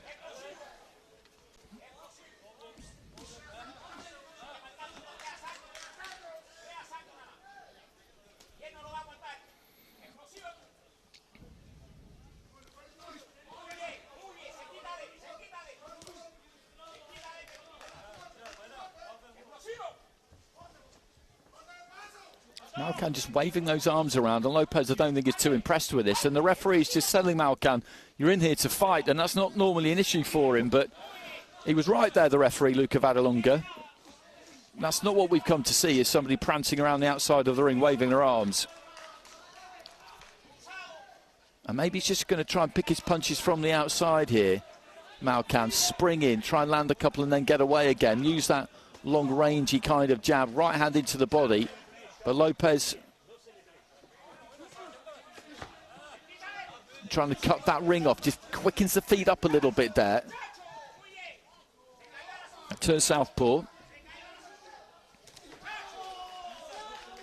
Raising that right glove there, Malkan, indicating that he feels he scored. Well, he did land a right hand to the body, but a right hand landed up top from Lopez, and then a good combination from Lopez got through as well, and Malkan felt that. He felt that because he's looking to hold on a little bit there. He looks out of the ring at his coach, but I think that registered, that combination from Lopez. Final few seconds of the round. Slight bit of damage maybe to the bridge of the nose there of Arlen Lopez. And there goes the bell. Interesting kind of tactical battle. Lopez took it right up close from the beginning. And Malkan looked like he was going to engage with that and then just kind of retreated and looked to try and find a bit of space.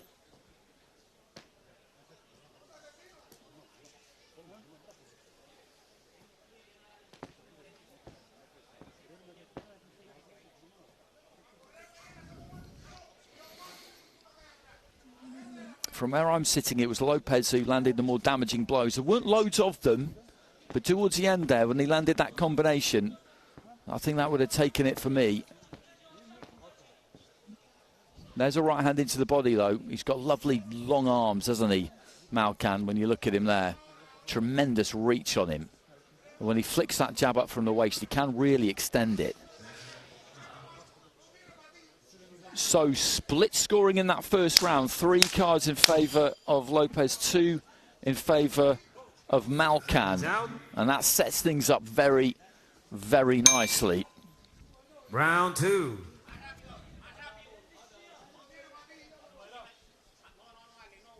Lopez again, he's taking it up close here, exactly like he did at the start of the first round. Just waiting to see what will Malkan do. Malkan pushes down on the back of the neck a little bit. There's that right-hand lead from Lopez. Trying to get close and work around this man. Good clubbing right hand in around the back of the guard there from Lopez. I did wonder heading into the Paris Olympics just how much he might have left, because he's been at this a long, long time, Lopez. But that fight against Kijniak, and his performances before that too, but particularly that fight against Kijniak, absolutely showed us he's still got the hunger and the desire.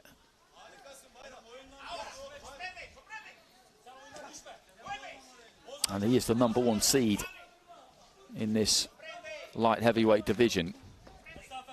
It turns southpaw. Malkan with that wide split stance. It's a little bit stop-start this at times.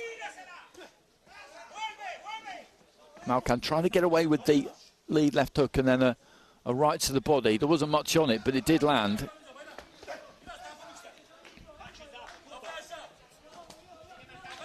The 1-2 was taken on the gloves there from Lopez. Malkan claimed it. Right to the body there from Lopez. Did get through.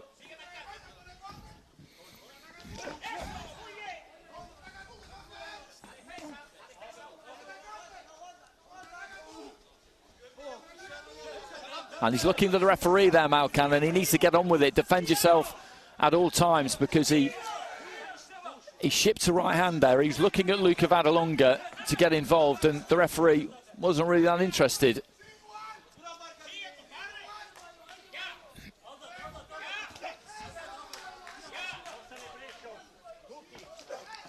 And the referee just having a word with Malkan about that raising of the glove to try and claim a point. No celebration, said the referee. Into the final minute, well into the final minute of round 2.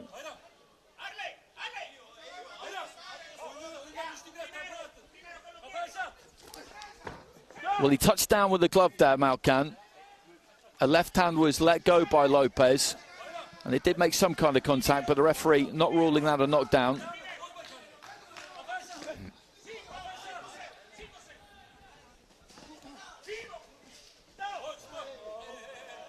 It's quite messy in the second round this at times. As we hit the closing stages. Remember, split scoring in the first round, 3-2 in favour of Lopez.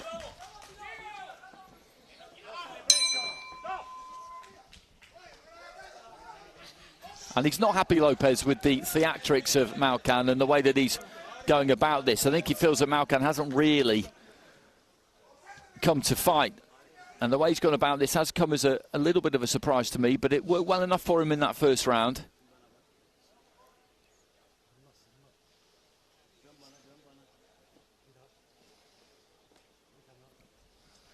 And we'll have to see what we get from the judges in the second. It could be more of the same.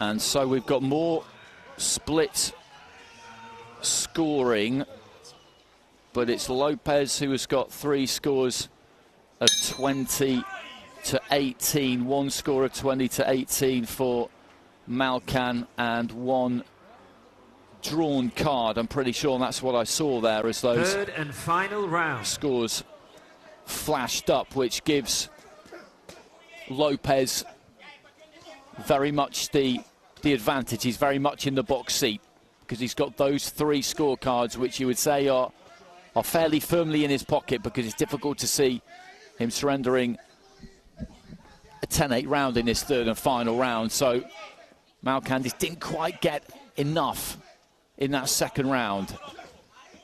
And it's Lopez, for me, who has landed the more damaging blows, just like that one there when he unfurled that one in round the back of the guard. And again, another strong-looking right hand. And I wonder if Malkan will look at how this fight has gone and feel like he maybe indulged in a little bit too much, not showboating exactly, but a little bit too much posturing and not quite enough fighting. Because I thought we would get something slightly different from him, if I'm honest.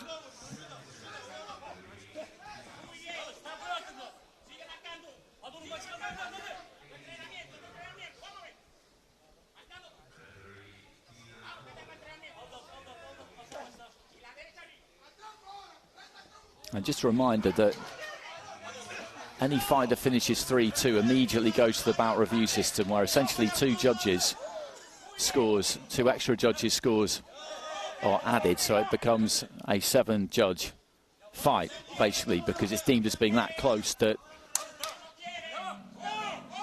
the adding of a couple more expert scores will lend greater likelihood to the right winner being found. And he ends up spreading into the ropes there, Malkan, as we head towards the final minute.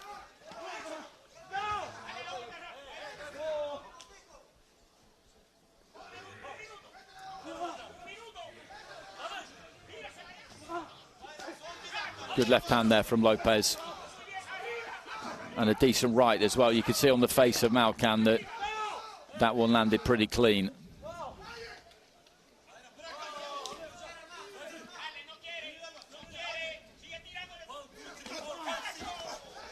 Left hand to the body there from Lopez, and he's doing enough to win this final round, I think, quite clearly for me.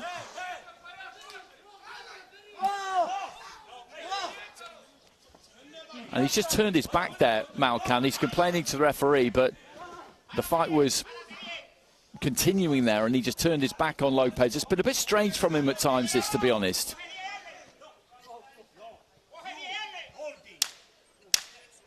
He's losing his patience here, Luca Vallelonga, but it doesn't need to stay with him for much longer. Final bell about to go, and it does go. And in the end, an embrace between the two, and it was kind of an intriguing fight to watch that. Slightly curious at times, but Lopez, I think, has run out for me, a pretty clear winner there. He is an absolutely class act, and maybe, just maybe, Malkan, I wouldn't say was overawed by him at all, but I think he concentrated largely on some of the wrong things in that fight.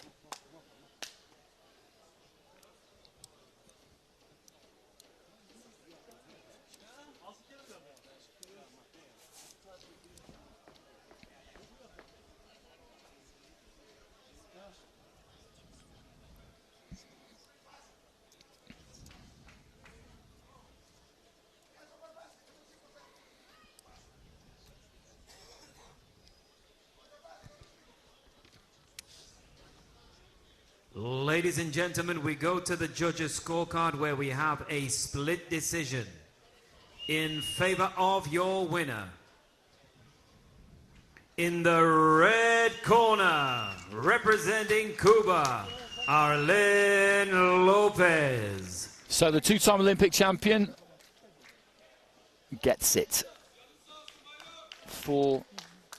Wide with Kazakhstan and Colombia and Sri Lanka. Tighter with Serbia, and the Moroccan judge giving it the way of Malkan, who did have some successes, but they were fairly few and far between. So Lopez safely through.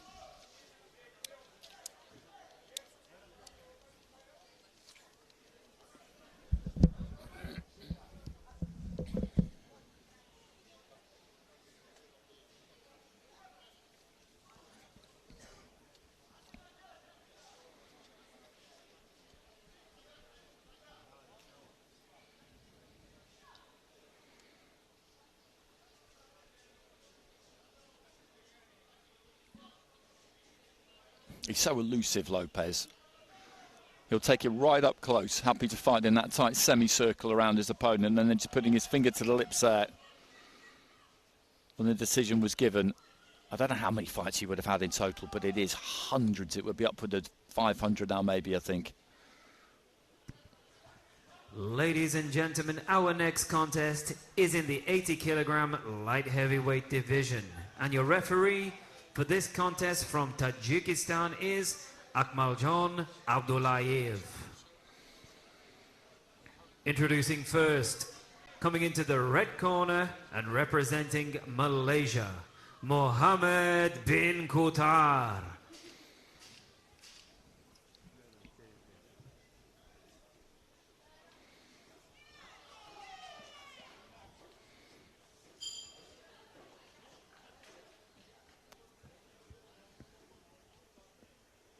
Just awaiting the arrival of Mohammed bin Qatar. There's a bit of a ringside interview going on by the mouth of the tunnel with Arlen Lopez, so bin Qatar is going to have to just take a step away to his right-hand side to avoid that, which he does easily enough. And now please welcome his opponent in the blue corner, representing Iraq, Talib Jabbar.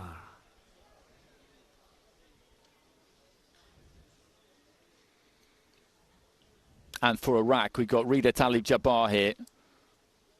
Boxed here in Dubai in the Asian Championships in 2021 and in the Asian Under-22s the year after. Your judges for this contest come from Palestine, Armenia, Tunisia, Kyrgyzstan and Egypt.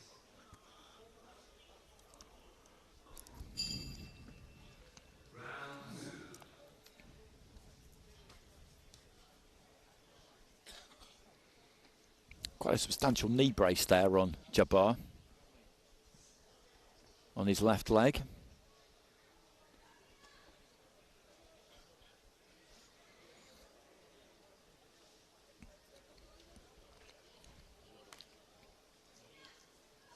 And the doctor just being asked her opinion on that, actually. The referee attracting the attention of the official at ringside, the presiding official at ringside, who just gleaned a quick bit of expertise. Our ringside doctor has no issue with it.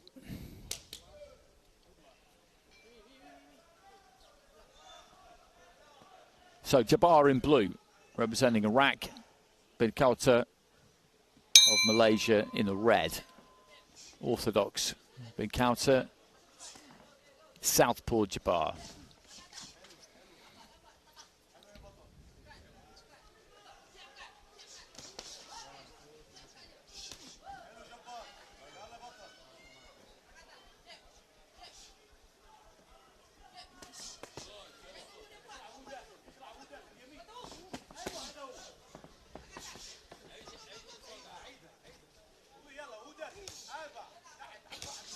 Looking to try and land that left hand. Jabbar puts plenty into it when he throws it. That one just taken on the gloves by Bin Kauter.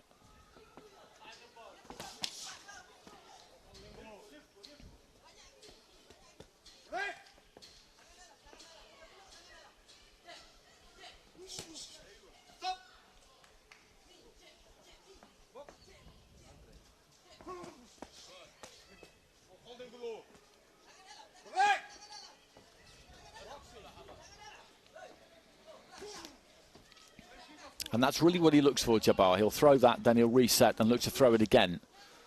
And moves in behind it there, ends up straight on the shoulder. And when he sees that coming, Bin Kauter, and he step off to the side or just pull his feet back a little bit because he's in range for it there. And that was a good-looking left hand there from Jabbar.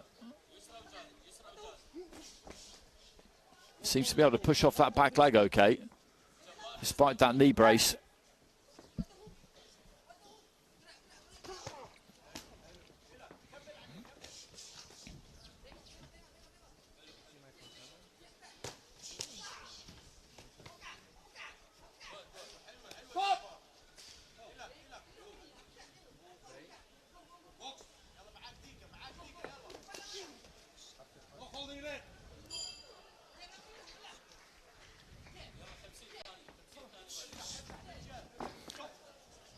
And the knee was the problem there.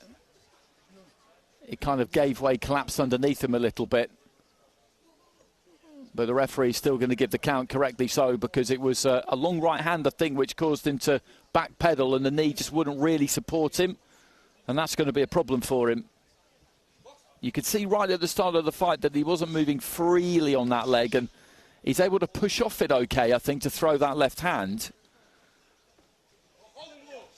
But if he gets pushed back onto it, then will it support him? And Bin Kauter will know now what he needs to do. And that's a good left hand there from Jabbar. But Bin Kauter, if you're him really, you're looking at Jabbar and just thinking, okay, well, you're going to keep throwing that one too, but I'm going to keep coming, because if I could get you to move backwards, you're very, very uncomfortable doing it.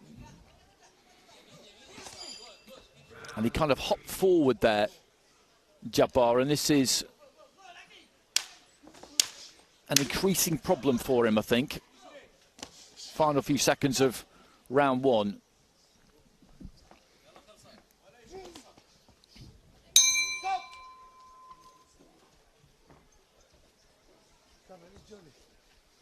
Well, they need to get that stool in nice and quick. I don't think there's anything they can really do for him. They just got to hope that the knee holds up. He did some pretty good work with that left hand in that opening round. Enough good work with it, I would say, to have won it. And I think, given his condition, it would be very, very important that he takes the opener, because you do just wonder how long he's going to last. And he just got put back on his heels there. And that's where you can see that it's an issue for him.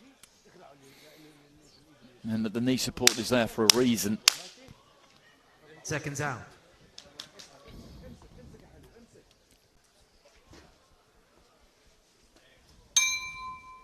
Round two.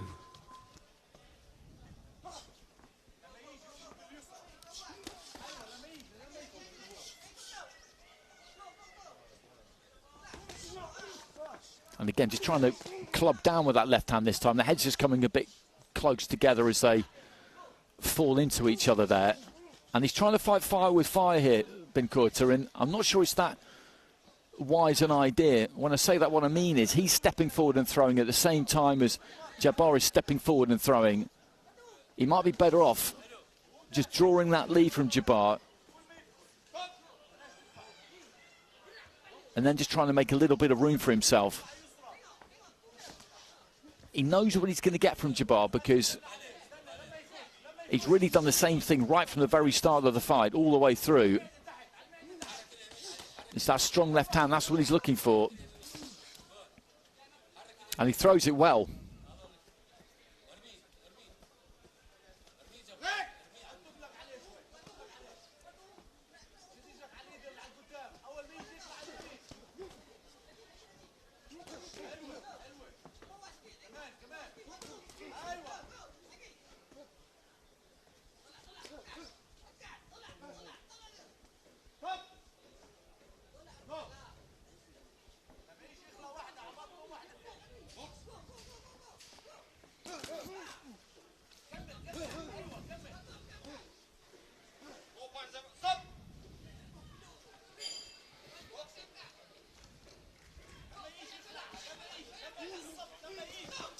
Left hand got through.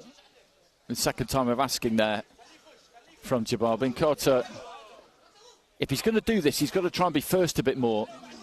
Every single time it is the Iraqi who goes first, and that was neat. Right uppercut followed by the straight left hand, and both found the target. And if you've got one really good tool in your toolbox, which is what he's got here, Jabbar, which is a good 1-2, which he can change up a little bit sometimes, like he did there, leading off with an uppercut or up jab rather than just a normal jab, if you like, then that can work.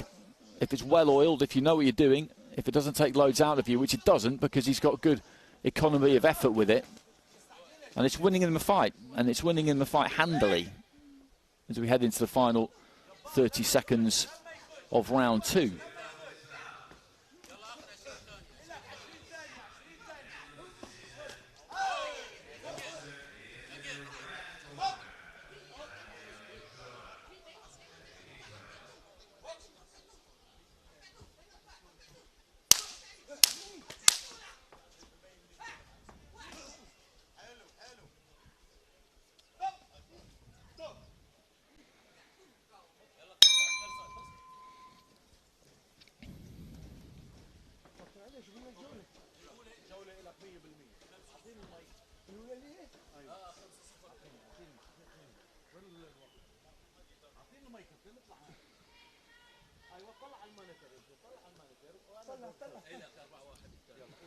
And not a great deal of difference between the second round and the first round. So given that he swept the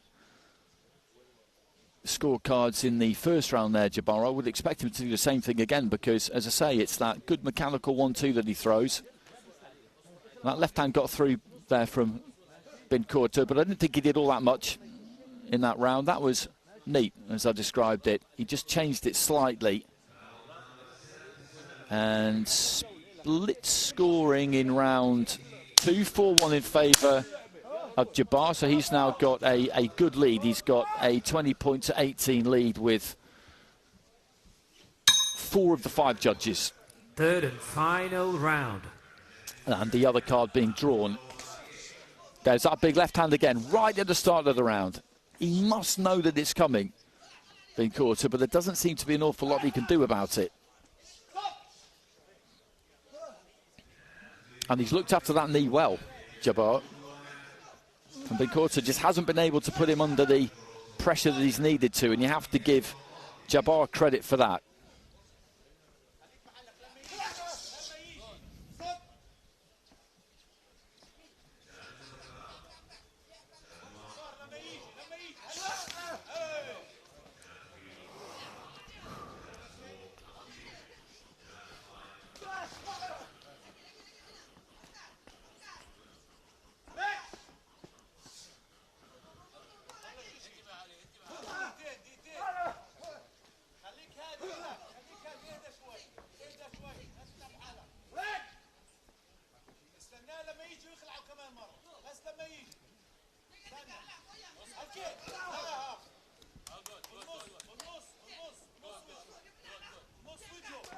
And again, there goes that left hand. And he can throw it and then just come forward, fall into his opponent, nick a little bit of a rest here by grabbing hold of him, because he just hasn't quite got the experience or the smarts here, Binkorta, to change the play here. He's happy to hold his feet and try and slug it out, but that hasn't really threatened to work for him. At no point has he looked to try and take a little step up to the side, because what he wants, Jabbar, even more so given the fact that his left knee is giving him problems, he wants his opponent to stand right in front of him. He wants to move in straight lines. What he doesn't want is to have to turn and move, basically. That's not what he wants to do. Any kind of knee injury, any athlete will tell you, whatever the sport, going in straight lines is much, much easier than any kind of twist or turn.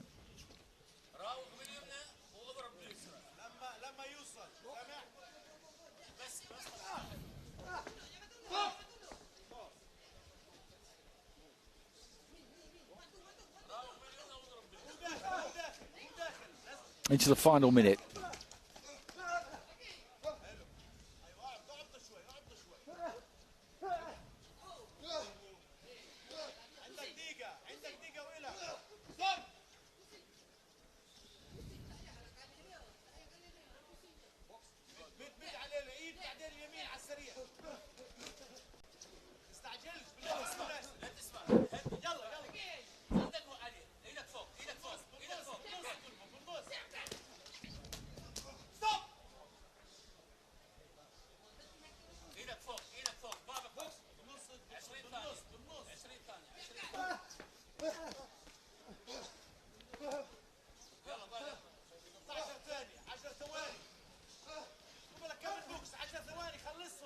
Closing stages of the fight, and again he just keeps throwing that left hand, and that time the knee gives way a little bit for Jabbar, but there goes the belt, and he raises his gloves aloft, and every reason that he should, because he went into that final round with a 2-point lead, and I think he's won that final round, and that all around is a good performance from him, because that is a problem for him, that back leg. He's able to push off it enough to throw that 1-2, but he's nice and loose and fluid with it, and it works for him. He'll reset, he'll go again, and he'll go again, and he'll go again. Where he'll have problems is when he comes up against somebody who makes him turn, who makes him move.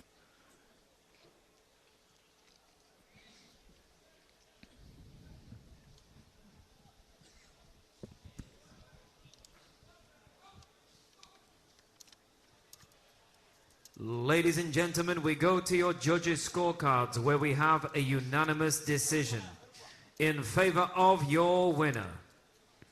In the blue corner, representing Iraq, Talib Rida Jabbar. So Jabbar goes through, and a nice show of respect between the pair of them at the end there. I think he's a little bit relieved. Maybe he can just get a little bit more time, a little bit more treatment on that knee before we next see him. And handshakes for the officials, and holding the ropes open for his opponent as well. He's very, very pleased with the performance. I think you can see he maybe needs to take it easy on the dancing.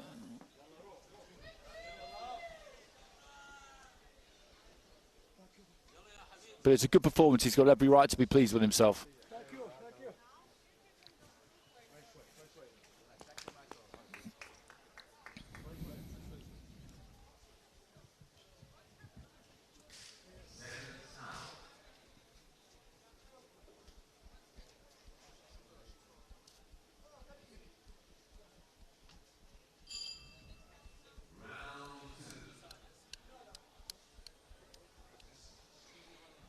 And the doctor actually just came over to see if he wanted to have a look at that knee problem. But I think he knows what it is. It's not a mystery to him. He's been carrying it for a while, I would imagine, hence the knee brace.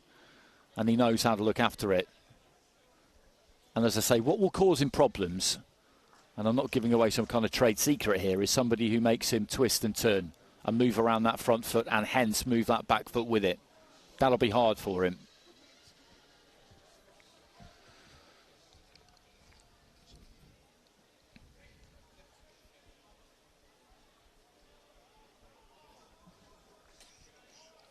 And that's our next fight, Salimov and Nasruddinov.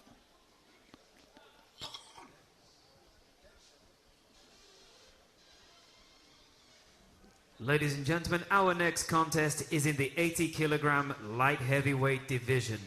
And your referee in charge of the action from Latvia will be Sergei Petrunian.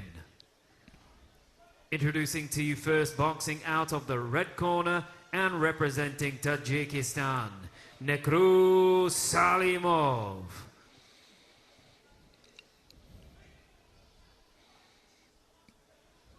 So Salimov, 26 years old, from Dushanbe, had a couple of outings in IBA-PRO. 2025 and 2023 national champion. Boxes out of the blue corner and represents Cambodia, Anvar Kasredinov. And Nasruddinov, originally from Angren in Uzbekistan, but representing Cambodia, 25 years old, a bronze medalist at the Asian Championships. Salimov has got big competition experience as well, the World Championships in 2023, the Under-22s in 2022, so this should be a good match. Your judges for this contest come from Colombia, Italy, Sri Lanka, Morocco and Kazakhstan.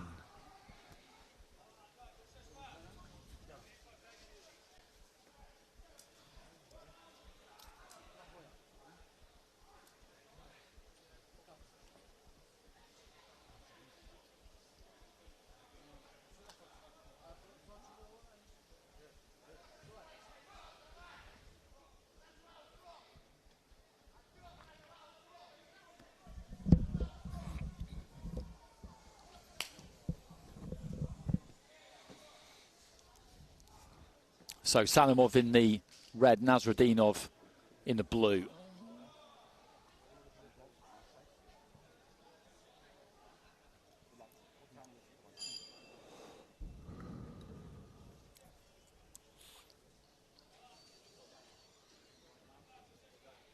One more fight in the light heavyweight division after this, and then our final three of the session will be the big boys, the super heavyweights.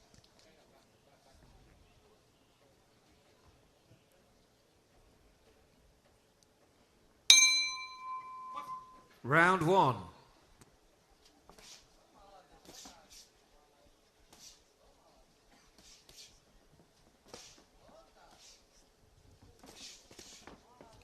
Nice looking left hand there from Salimov, and this has started promisingly. These two just happy to revolve around each other. They're within punching range pretty much all of the time, happy to let their hands go.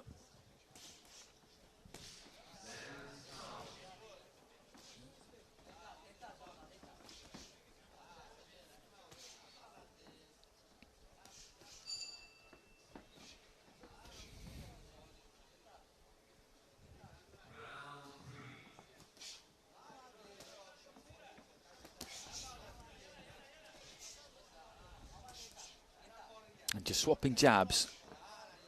It's Salimov who's the taller of the two. Nasruddinov gets some good extension on that lead hand at times, though. And then looks to go for the body attack.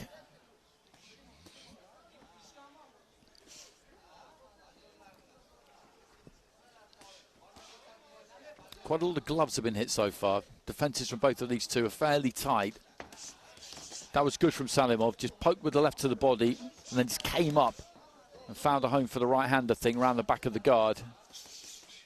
And looks to do it again there, just rattles down to the body and then lifts that right hand up.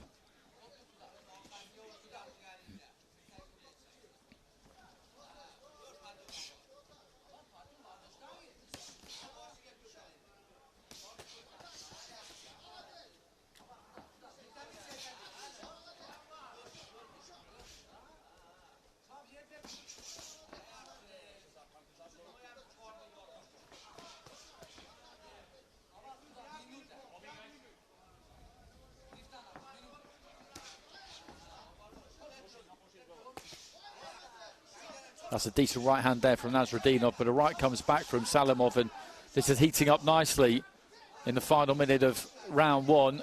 Both of these two just trying to impose themselves on the other one, and neither's quite managed it just yet.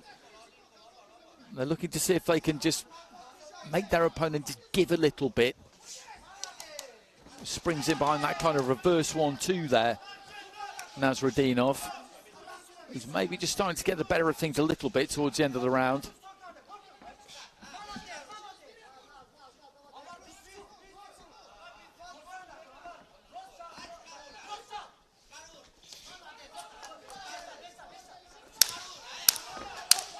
Trip. So no knockdown was called. Left hand to the body there from Salimov was a good punch. Meanwhile, Nasruddinov was looking to try and throw a big right hand over the top, left himself a little bit open.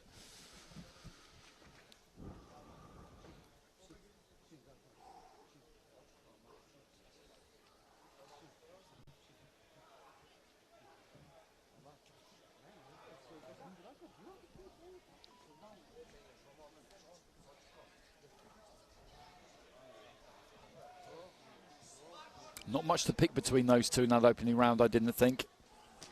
Not the easiest round to score.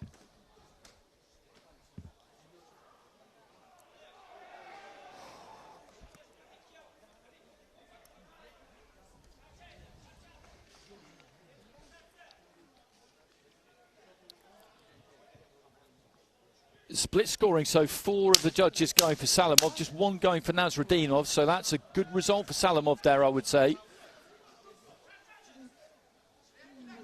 There wasn't that much in that opening round, but 4 of the judges saw enough to go Salimov's way.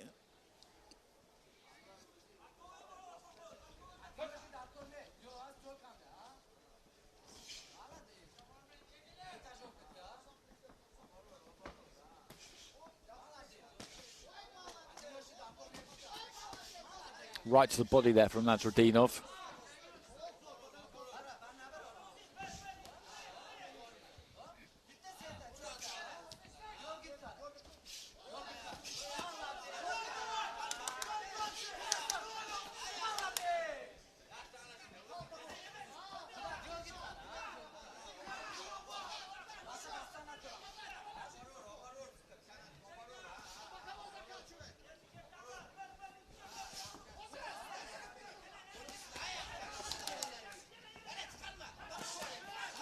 Right-hand counter was a good solid shot there from Salimov. Nasruddinov, though, being ushered on by the corner. Don't know the scores at the end of that first round. This second round, they're absolutely critical. He's got to do enough to give himself a chance in that third and final round, and that may well leave some gaps. Both of these corners getting into this now.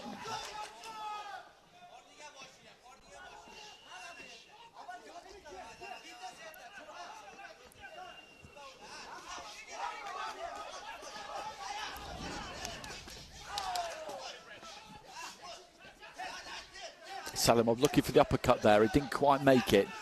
Nasruddinov just taking it right up forehead to forehead. And Salimov just doing a good job there of shrugging him off and giving himself just enough room.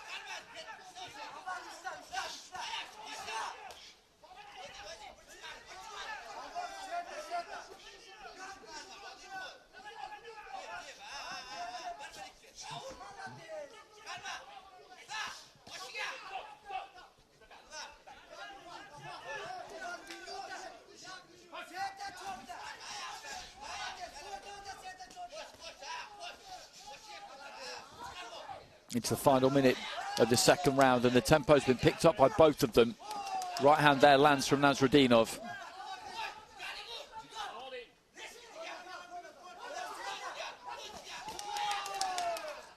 Left to the body from Nasruddinov, but then just ships a right to the head. Salimov just backing off, giving himself that bit of space.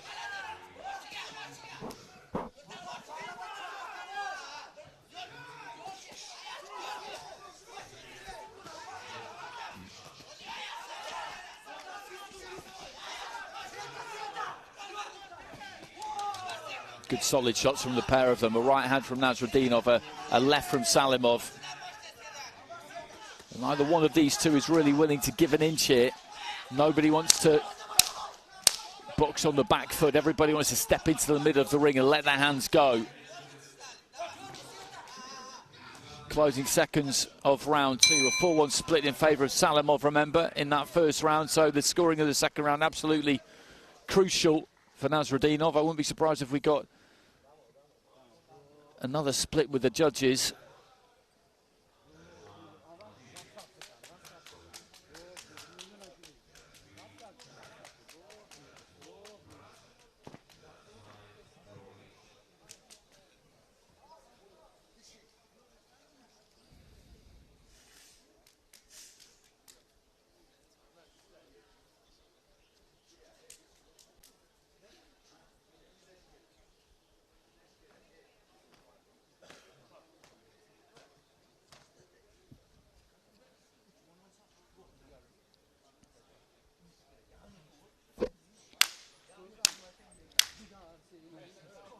So the third and final round nearly upon us. Let's have a look at the judges' scorecards, and Salimov has swept it. He swept it in round 2. Seconds out for the third and final round.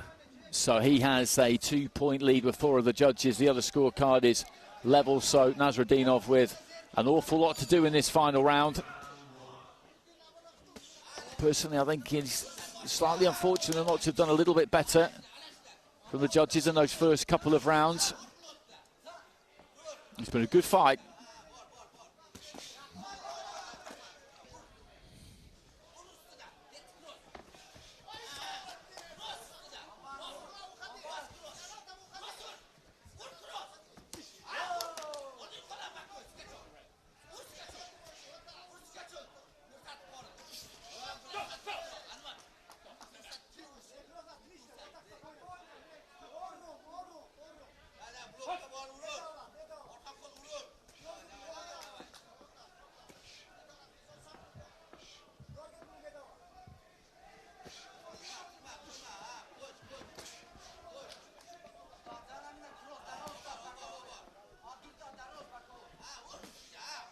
Trying to muscle that right hand through the guard there, Nasruddinov. Salimov just sinking back into the ropes.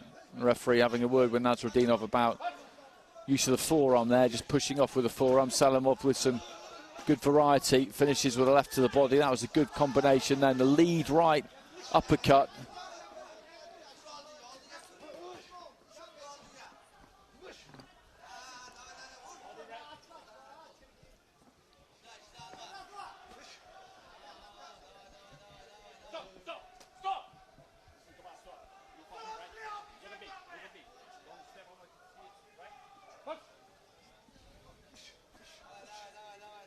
Just over a minute remaining.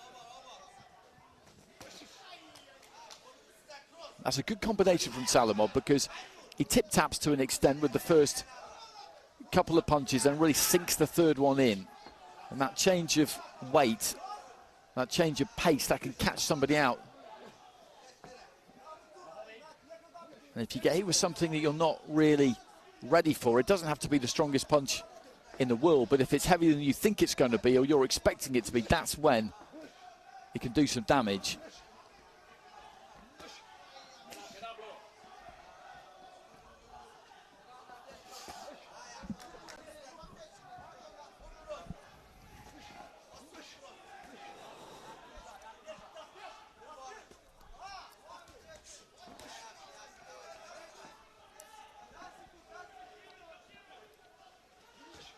Nasruddinov just looking to try and get onto the inside, moved in behind the jab, and then when he got tight, didn't really manage to get his punches away, and the final few seconds are just ticking by now. And a touch of gloves between the two. Good fight, again, a good entertaining fight to watch. A hard-fought win there for Salimov, that's what it's going to be. And we've seen a few of those in this ring so far this evening.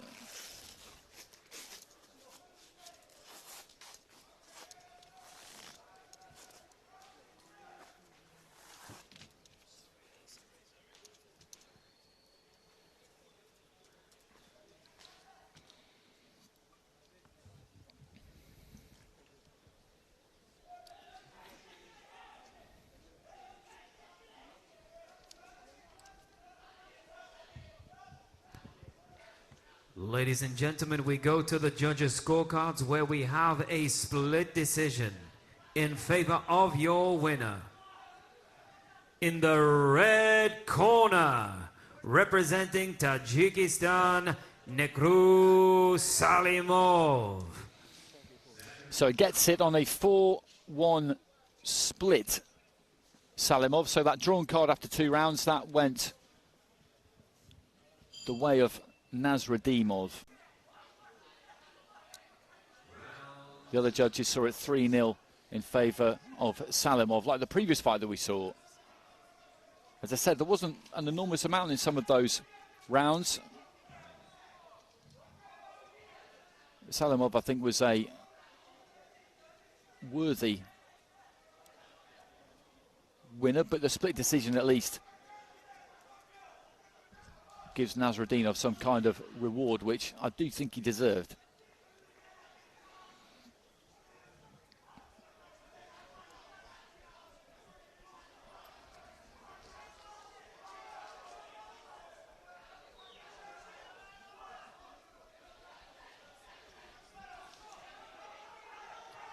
So another fight in the light heavyweight division, and then we head into the super heavyweights.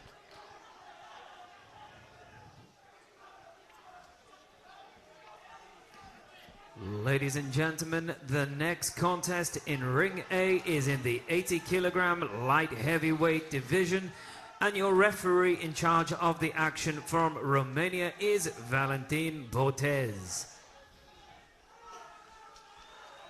Introducing into the ring first in the red corner, representing Nepal, Deepak Shrestha. So Shrestha at the 2023 Asian Games has been on the international scene for a good while, the best part of a decade, so an experienced campaigner.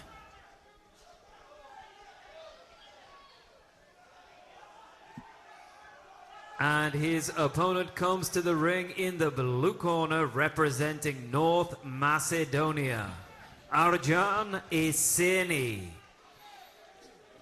Arjan Eseni, 23 years old, boxing for Macedonia from Staten Island, New York, 4-0 as a professional. And extensive amateur experience, quarterfinals of the Euros in 2024. World Championships in 2023, ran into Imam Katayev in his second fight, a national champion in the USA at senior and youth level. Your judges for this contest come to you from Azerbaijan, Tunisia, Serbia, Tajikistan and Kyrgyzstan.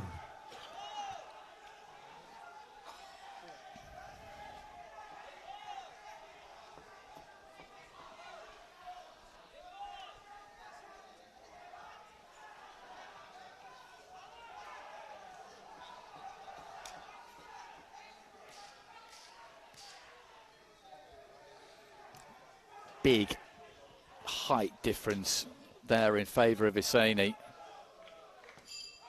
And can he make that count? Round 1. Southpaw Eseni. He's boxing in the blue. Shrestha and Nepal in the red.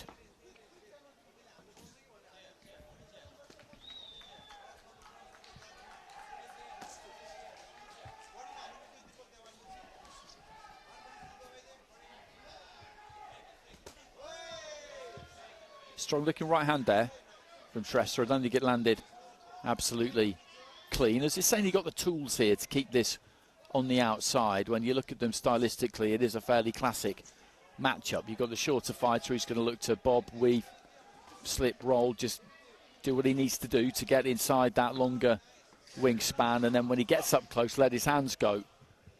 Hooks, uppercuts. He's got a strong upper body. Insanely for his part, can box this at a range that keeps Shrestha out of range. Is he able to do that?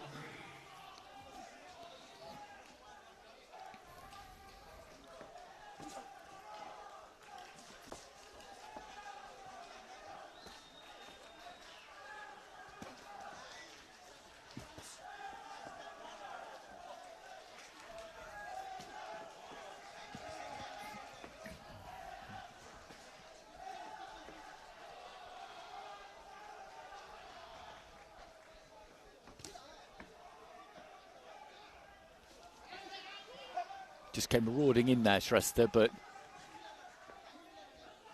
ended up on the shoulder of Hosseini and didn't really have anywhere to go, didn't have quite enough space. That's a good looking jab there from Hosseini.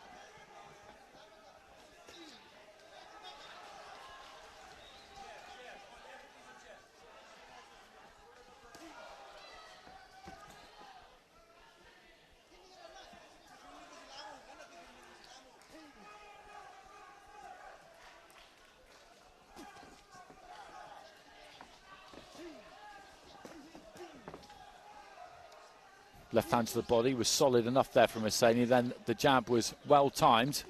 Just caught the head of Shrestha.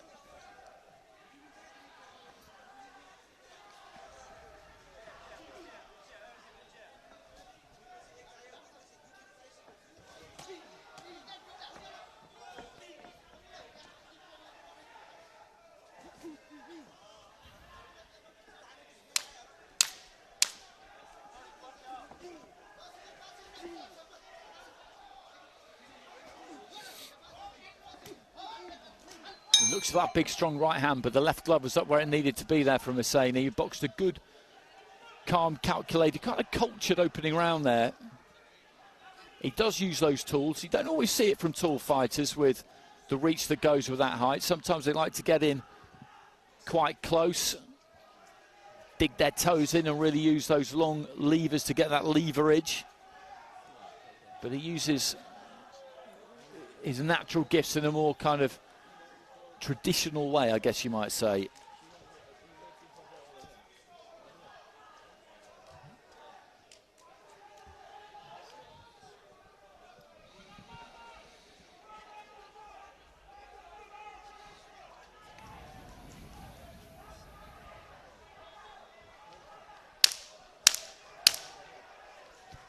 Seconds out. And Hosseini takes that opening round with all 5 of the judges. No great surprise there. Round 2. And the challenge here for Shrestha is he's got to find a way past this jab and past this 1-2. And what Hosseini does well too is he moves around that front foot. He doesn't really stand in front of Shrestha for too long because Shrestha wants to close that gap quick, just comes springing in from range. Get it up close, that mid-range, close range, because from there he can let his hands go. At the minute, he's really just being restricted to flinging that right hand over the top from quite a long way out, and Hosseini can see it.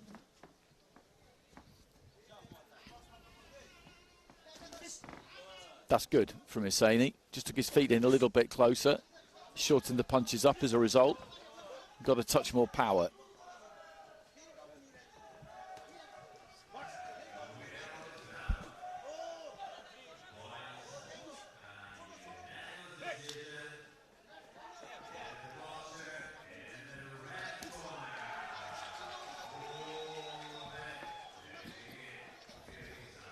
Just a little feint with the front foot there from Hosseini. And he's doing a good job here. And there's that long 1-2. And again, he just comes flying in from the outside there. Shrestha got close at that time and then let the right hand go to the body. And that's more where he wants to be. Good jab there from Hosseini. Just put him straight onto the back foot. And I think he's finding this difficult, Shrestha. And there's that feint again from Hosseini.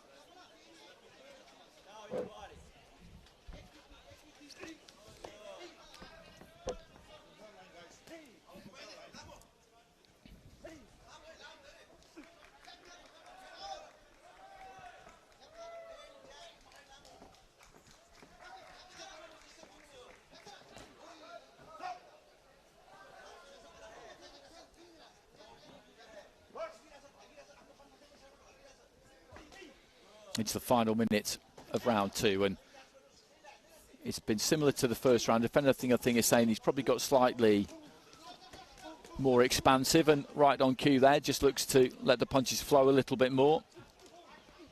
Left into the body. It's been a good performance.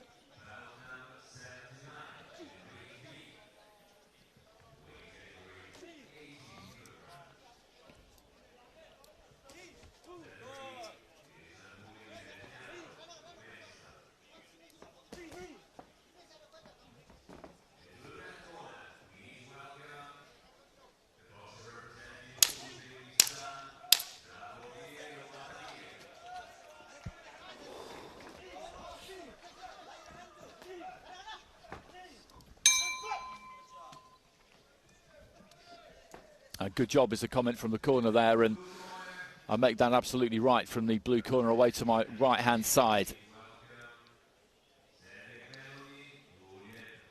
He stuck to it, Shrestha, but Hosseini, who we're looking at now, has just got a bit too much in the armoury, really.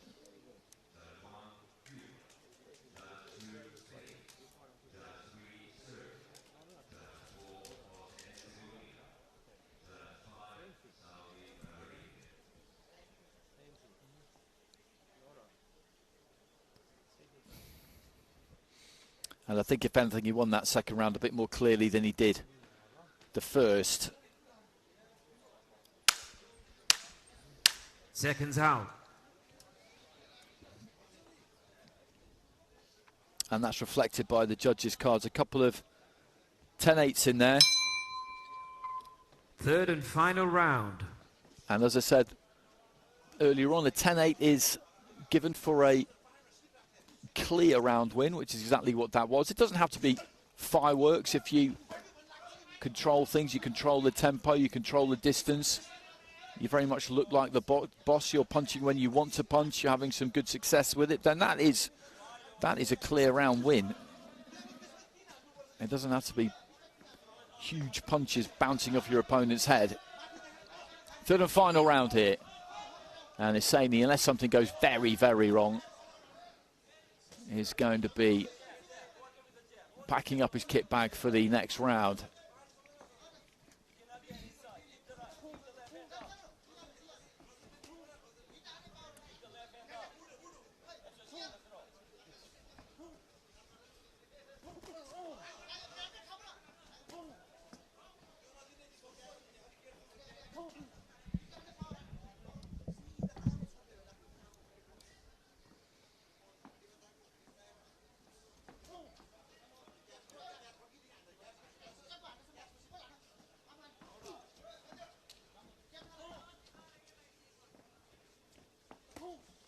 And there's that jab again, sounded nice and heavy that time.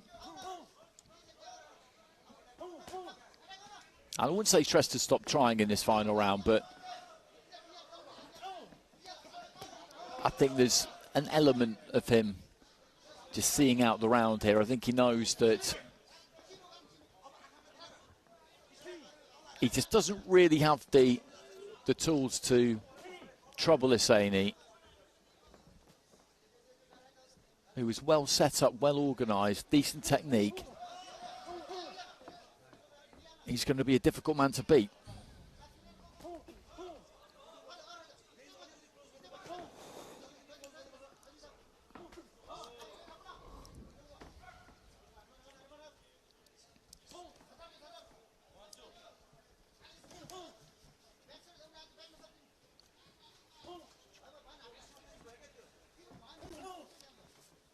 And again, just sitting down on that left hand a little bit more that time, heading towards the final 30 seconds of the round. And this has been a good workout for him. He's kept the tempo pretty high.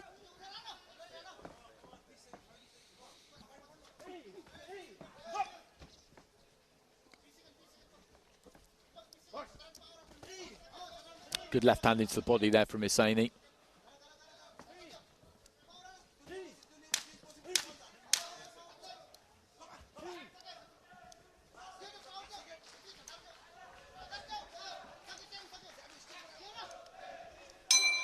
And there goes the bell. Good performance from the fighter representing North Macedonia.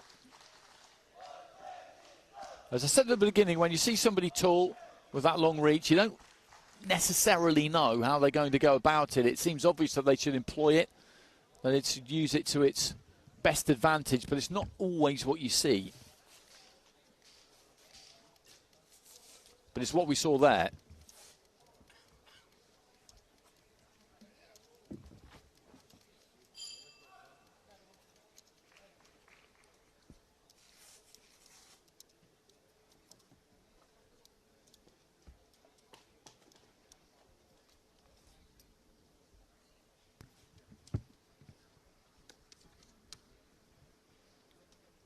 Ladies and gentlemen, we go to our judges' scorecards where we have a unanimous decision. in favor of your winner. In the blue corner, representing North Macedonia, Arjan Isini. So Arjan Isini, by wide margins, goes through to the next round.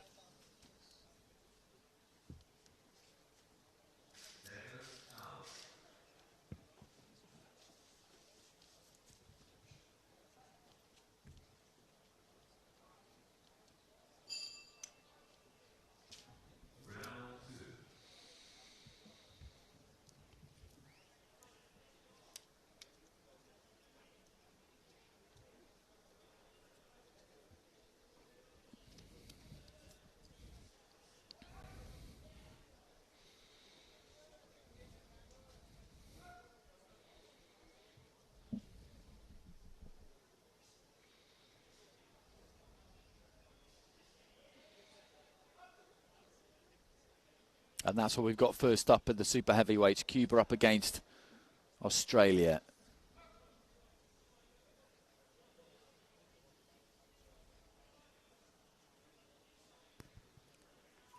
Ladies and gentlemen, our next contest is in the 92+ kilogram weight class, the super heavyweight division. Your referee for the contest from Egypt will be Mohsen Ali.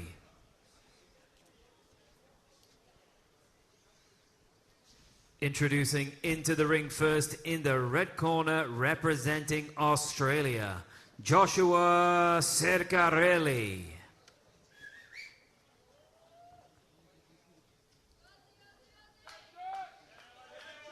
And the Australian scored a huge knockout in this very ring less than 24 hours ago. Leon Nicholson on that occasion uncorking a massive right hand. And his opponent comes into the blue corner representing Cuba, Fernando Lopez Arzola. And Sercarelli will be hoping that he could do something similar. Limited international experience, boxing out of Darwin in the Northern Territory and representing Cuba. Your judges for this contest come from Latvia, Palestine, Armenia, Kazakhstan and Afghanistan.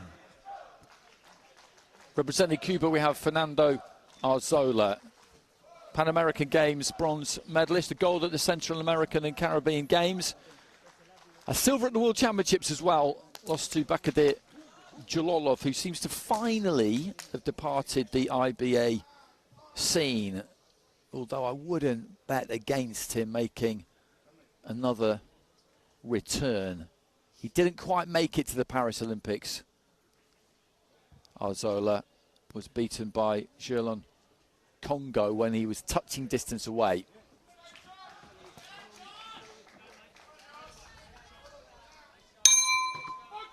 Round one. Quite a big size difference between these two. This is any weight you like, over 92 kilos, of course. And he's looking to get stuck in early on here, the Cuban.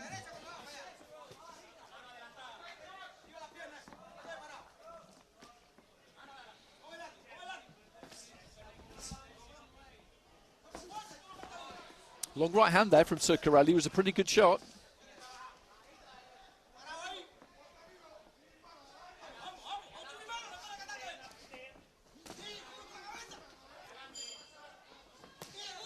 Chopping down with the right hand there, Arzola. And is that going to be called a knockdown, or was he more pushed down there? What's the verdict of the referee there? That's a legitimate knockdown, but he's got a problem with his ankle there, Sercarelli. And this could be a real problem for him. And the referee has decided that the fight is over. He went down, an arcing punch, kind of overhand punch, and that ankle obviously just gave away underneath him, and he's back to his feet, and he wanted to try and continue there. You could see that, but he was barely able to put any weight on that leg, and he would have been an absolutely sitting duck for Fernando Arzola Lopez if he'd been allowed to continue. The doctor being brought up into the ring, so that was short-lived, and he'll be bitterly disappointed there, Sercarelli. But that's the way it can go sometimes. And for the big Cuban, it was kind of the ideal first outing. Didn't waste any time at all. But even when you've got those high-cut boots, those high-strap boots, they give you the support, but when you're that size and that weight, you can still roll the ankle, and it is very, very painful. Anyone who's done it will tell you that. But he's determined to hop to the centre of the ring and take his place for the final announcement.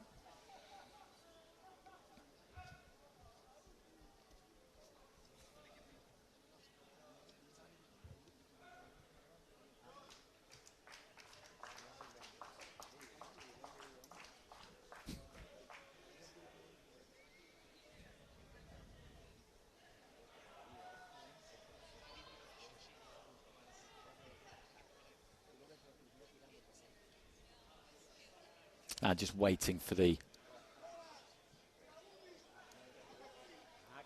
sheet of paper to head our way to the MC.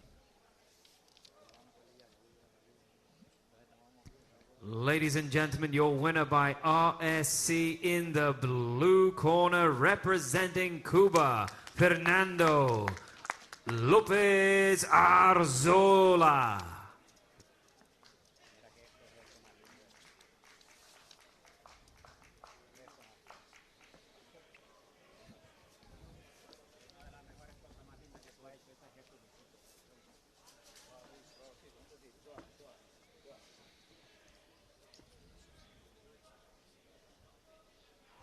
Well, let's have a look at some of these exchanges. It wasn't a fight that lasted all that long.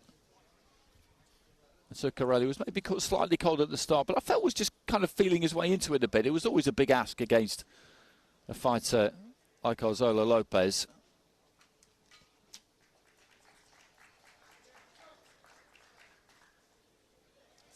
And there's that right hand that connects, and then the leg just folded underneath him, really, and you could see the angle that the ankle went at, and it makes you wince. There was a right hand to the side of the head that caused that downward momentum.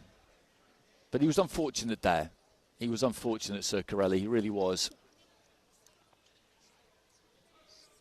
So next up we've got Armen Makanov of Uzbekistan against Chris Thompson, a fighter I saw in Manila a few weeks ago, where he gave a very good performance in a win against Georgi Unividov in IBA-PRO. So this should be a good watch, this one.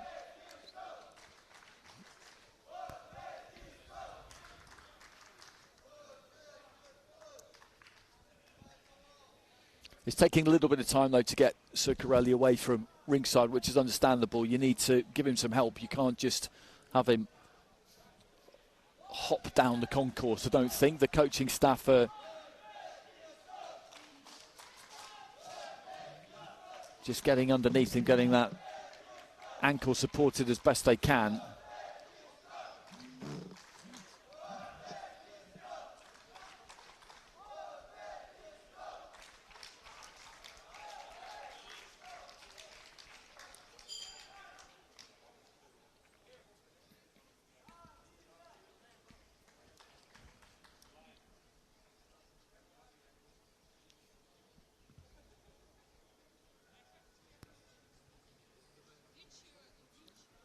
Ladies and gentlemen, our next contest in Ring A is in the 92+ kilogram weight division, the super heavyweight division.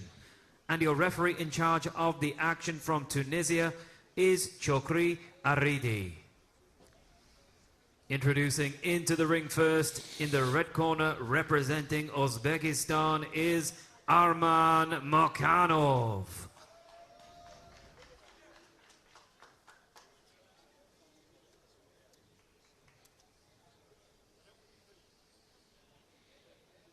Makanov, who got to the quarterfinals of the Asian under-22s earlier this year.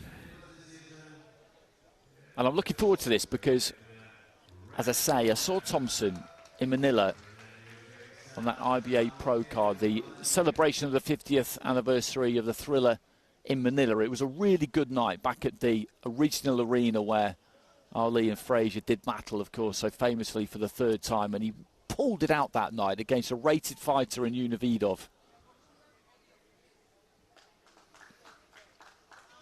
And now please welcome his opponent into the blue corner, representing IBA-PRO 2, Christopher Thompson. So here comes Thompson, 30 years old, from Gauteng in South Africa. He's been a South African heavyweight champ and African Boxing Union champ as well, representing IBA-PRO. And just to explain what that is. Your judges for this contest come to you from the United Arab Emirates, Italy, Egypt, Azerbaijan and Romania. IBA-PRO is a category formed to allow fighters like Thompson, who have turned professional, he's 16-6-1 as a pro, to compete in this competition, because it's been allowed for a good while for fighters to compete in this code whilst being active professional boxers. But if it's the case that your federation isn't registered with the IBA, or you don't have a national federation, or they do not allow professional fighters to compete in this code of boxing, any or all of them can be the case sometimes. And that's why they've created this category, to get fighters like Thompson an opportunity. Boxes out of a southpaw stance, Makhanov orthodox. Round one. What was impressive against Unividov from Thompson was the work rate right from the start, and he's going to start quick here.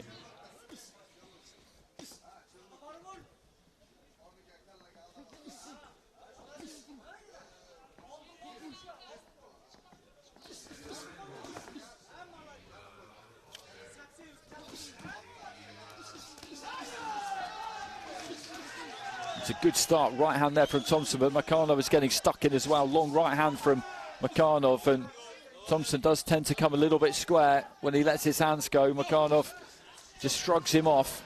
He's quite a lot leaner, quite a lot more slender than Thompson when you look at the pair of them up there.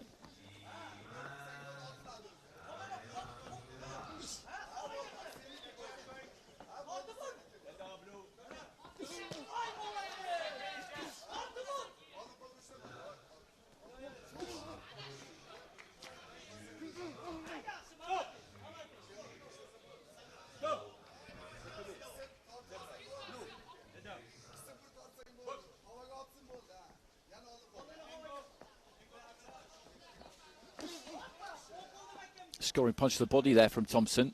Makhanov just floating that lead hand, using it more as a distraction. Good right hand on the kind of half turn there from Makhanov, and these two right in front of each other. Thompson, I think, maybe has felt a couple from Makhanov, because he's not quite as gung-ho as he was right at the start of the fight.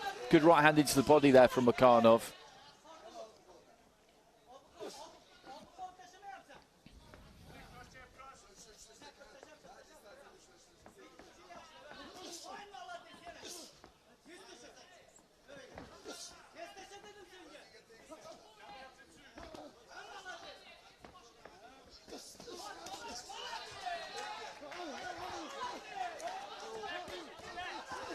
And Makhanov looking to let his hands go there. 40 seconds remaining in round one, and it's been high tempo this. They put plenty into this, the pair of them.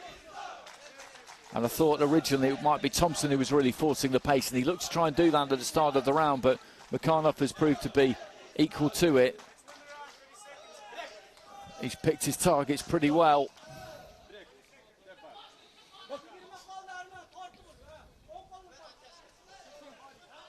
Nice balance. You look at the distance the feet are apart. It's not too wide as to make him immobile, but it's wide enough that you've got a strong base to punch from. Right hand into the body there from Makhanov.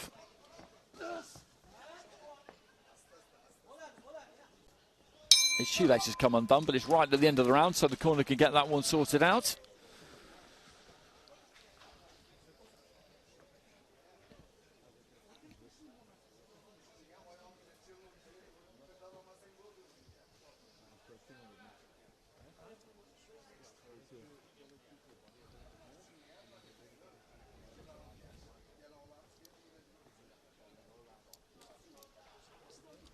Nice right hand on the inside there from Makhanov, who is happy to pit himself against Thompson up close.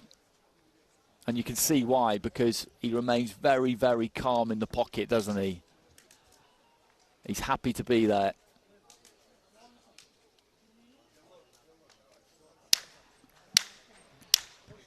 And he takes that opening round.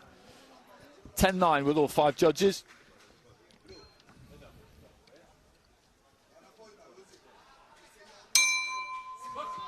Round 2.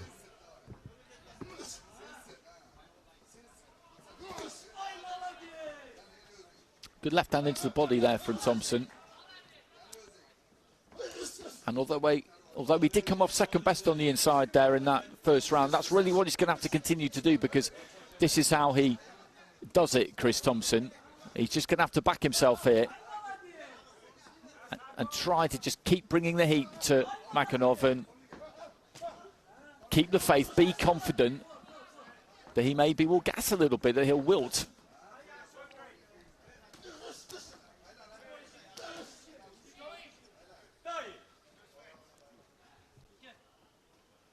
Well, it's the right shoelace this time that's come undone.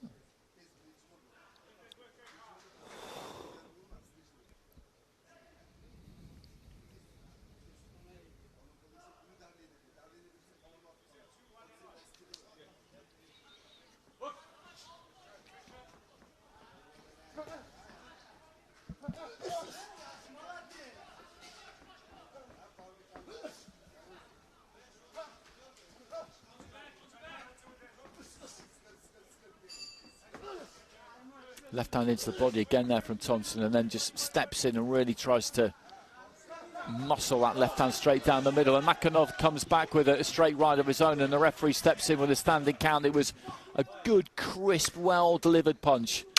Looked like it might have been a rapid 1-2, far side of the ring. I didn't get a perfect view of it, but a little touch with the left hand, I think, and then a solid follow-up with the right. Just disguising, dressing up the right hand with the left. That's a good left hand there from Thompson, and again, and that's what he needs to do. He's just got to try and redress the balance a bit here through sheer will.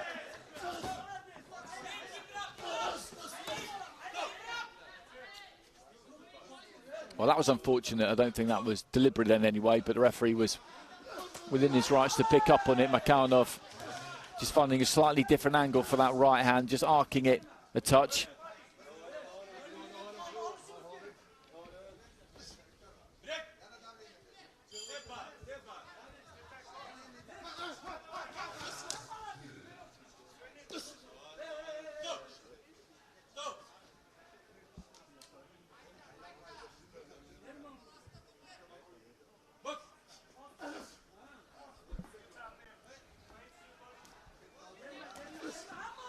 Good combination again there from Makhanov, heading into the final 30 seconds of round 2.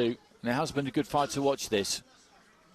And Thompson has put in a tremendous amount of effort, but the greatest skill factor is lying with Makhanov, and boxing is very much a skill sport. It is a lot of the time down to how much you want it, how strong that will is. Of course it is. That can have an enormous bearing in plenty and plenty of fights, and the will is strong from Thompson, but the skill is that bit greater from Makhanov. Although that was a good solid left hand there from Thompson at the end of the round that just knocked him slightly off balance. He had a good finish to the round there, the South African, and he needs at least 3 of these cards in this second round to go his way, because that gives him a chance in the third and final round.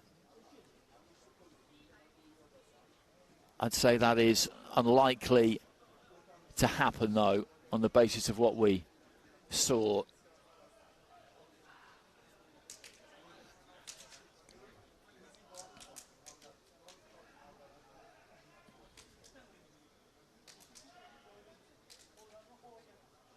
And that was right at the end of the round. So 1 round to go here, and then 1 fight to go after this in this evening session. Seconds out.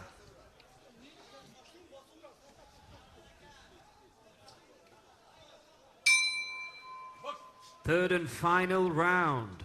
And the scores have gone Makhanov's way again in the second round. There's a 10-8 in there as well from Egypt, so there's clear water between these two, but it has been competitive. We've had a few fights like that tonight where there's been a clear enough winner, but it's been a very competitive fight.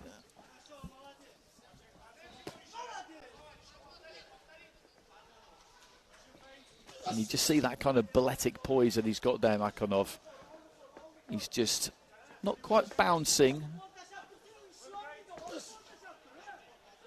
but just lifting himself up on the balls of the feet. Gives him that ability to spring off either foot nice and quick. But he still punches hard when he needs to. He sets those feet and gives himself that base.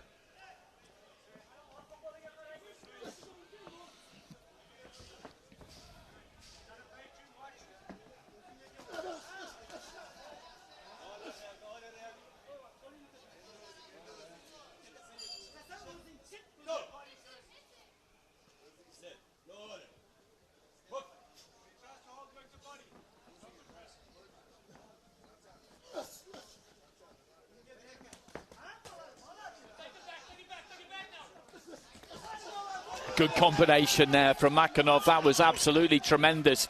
As Thompson was moving in, looking to try and force it, he just hit him with a right hand followed by a left, then stepped off to his right hand side. That was absolute quality. Really was complete class. And the referee has called a halt to proceedings with that. Little shake of the head there from Thompson, but I think he knows that he was in with a really good operator there, and it'll be very interesting to get another look at that, because Makhanov just knew what to do with Chris Thompson, and that's no criticism of the South African. He was aggressive, he looked to come forward, he liked to get tight, get close, throw plenty of punches. And as I said, he was just calm all the way through, Makhanov. In the pocket, he's happy to be there. He is happy to be there in the eye of that storm. And that was a nimble, brutal bit of work, actually, to finish the fight.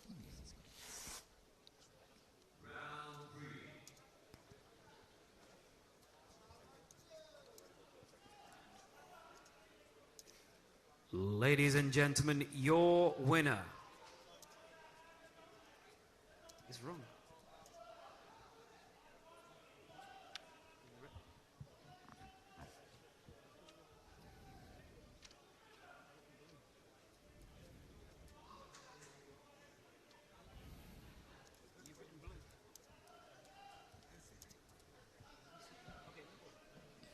Ladies and gentlemen, your winner by knockout in the red corner, representing Uzbekistan, Armen Makhanov. Well, he served a bit of notice there, Makhanov of Uzbekistan, because that was a good performance against a very solid operator, I would describe Chris Thompson as. And let's have a look at the finish. He comes in and he touches him with the right hand and then just plasters him with the left. Right on the chin, and he goes straight down. Gets straight back up. But that's a really, really quality bit of boxing. And again there, he's marauding forward, Thompson, but he just gives that little bit of ground, that slight adjustment to give himself enough room. And I very much enjoyed watching him. And we will be seeing him again. So final fight of the night upon us.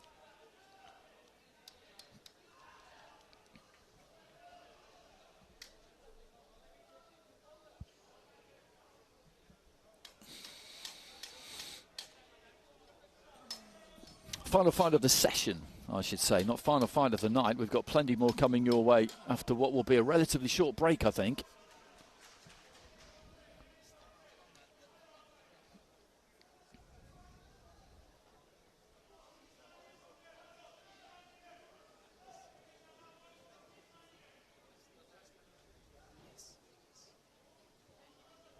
Just waiting for our new team of officials to file into ringside.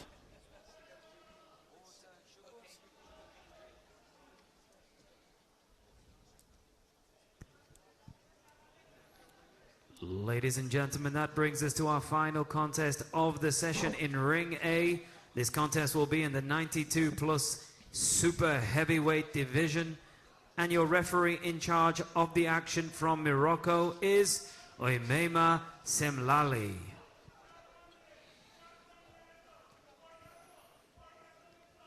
Introducing into the ring first, representing Kenya, Clinton Murithi.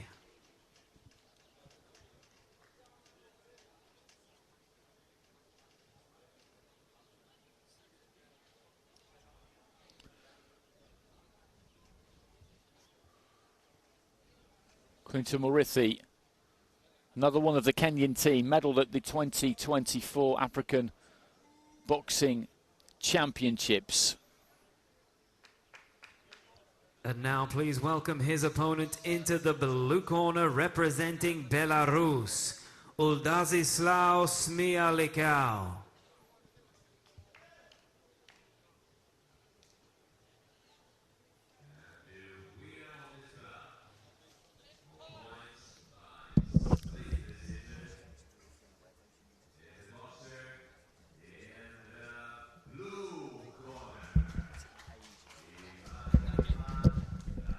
Making his way to the blue corner, Vladislav Smialikau of Belarus, 32 years old, has had a fight in IBA-PRO, has had plenty. Your judges for this contest come from the United Arab Emirates, from Serbia, Colombia, Sri Lanka and Kyrgyzstan. Got to the Tokyo Olympics, Smialikau lost to IBN-ITA, a silver medalist in the 2019 European Games, where he missed out to Muslim Gadjimagomedov, who is here in the heavyweight division. He's boxing World Championships, European Championships, in both of those on more than one occasion, so he's got a ton of experience.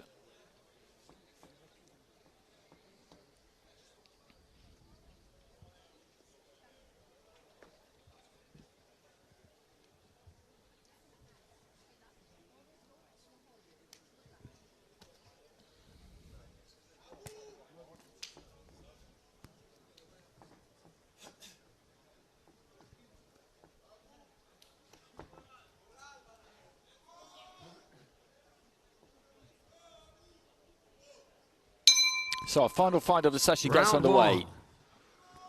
Clinton Murithi of Kenya in the red, Vladislav Smialikau of Belarus in the blue. And we've seen two early finishes in our two super heavyweight fights so far.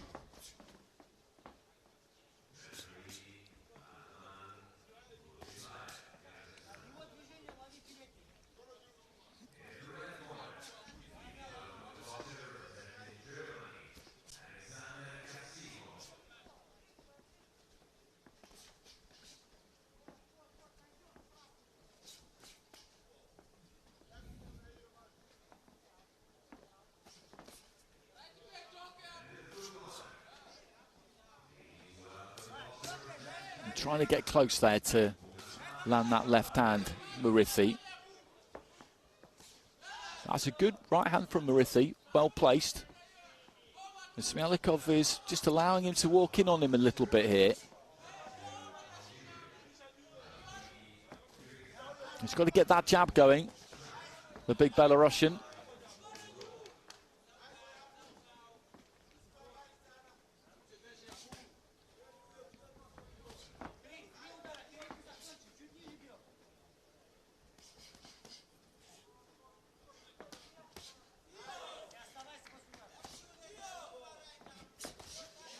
Uppercut there from Smialikau was well timed as Murithi was coming forward.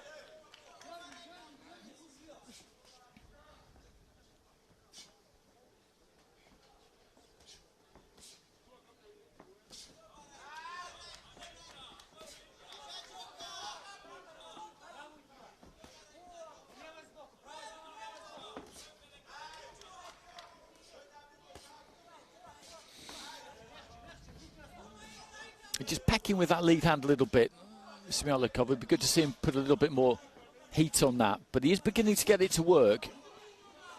The 1-2 there, the right hand came through after it. Nice and heavy.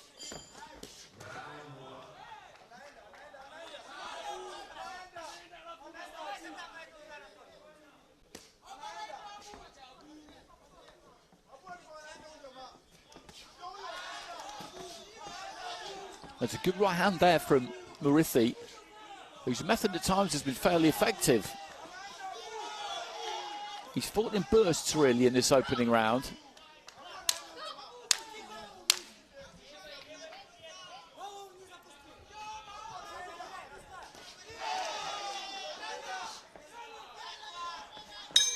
But when he's warmed to the task, he's had some good success there in the opening round. The Kenyan Smialekov had spells himself.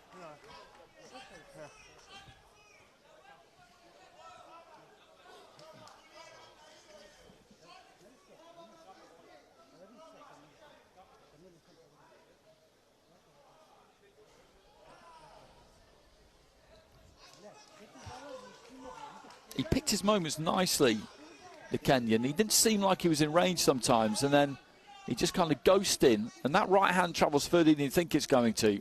And the more eye-catching work of the two of them did come from him. Smialekov's best spell was in that final minute, maybe kind of second half of the round up until the very end when Murithi finished strong, and that's reflected on the scorecards, a 4-1 split.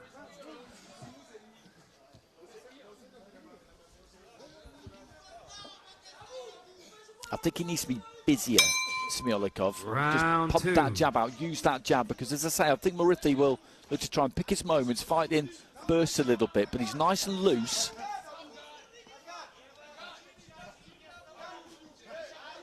And he's always got a good shot in him.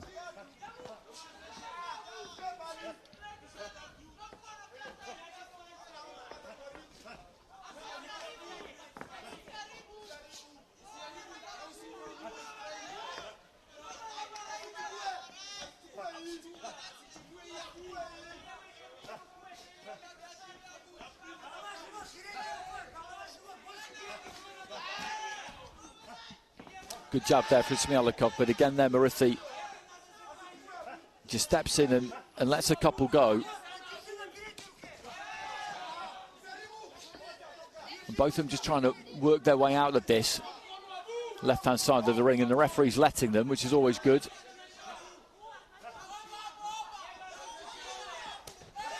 And there's that right hand again. It just kind of extends further than I think Smialekov thinks it's going to. And he's getting on top of him again on the ropes here, and then the Belarusian rather, managed to turn him, which was quite key, I think, because he looked capable of doing a bit of damage there, maybe, Murithi.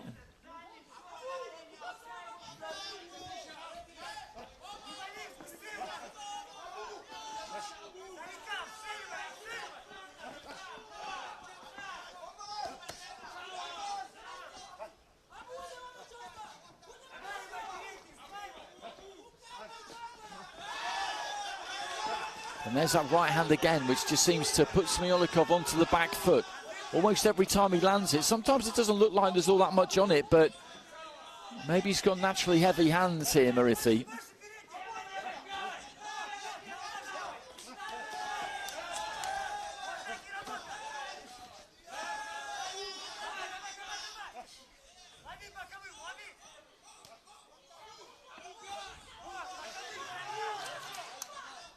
Looking for the uppercut.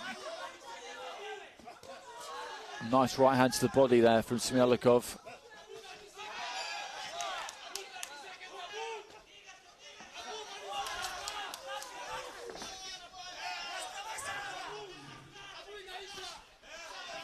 Lead left hook again there from Murithi. And again, the more damaging work in this round has come from him. 20 seconds to go.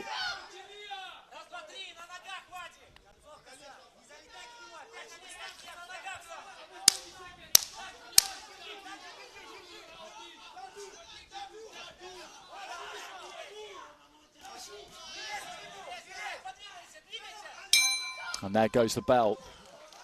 Big deep breath there from Smialekov, and he looks quite relaxed over in the other corner there, Murithi. I think his method is working pretty well here. 4-1 split in his favour. at the end of the first round. And he needs to get this back.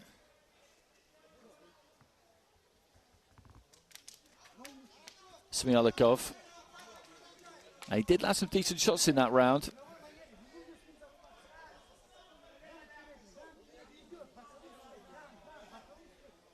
So what are we going to get from the judges? Well, we've got exactly the same, but the other way around. So a 4-1 split, and that tees it up perfectly. It couldn't be better. 5 scores of 1 round apiece. 19-19 on all 5 of the judges' scorecards. So this is absolutely up for grabs now. We haven't had too many of these, actually. Third and final round. They've been a bit of a rarity. Fights just teed up like this going into the final round.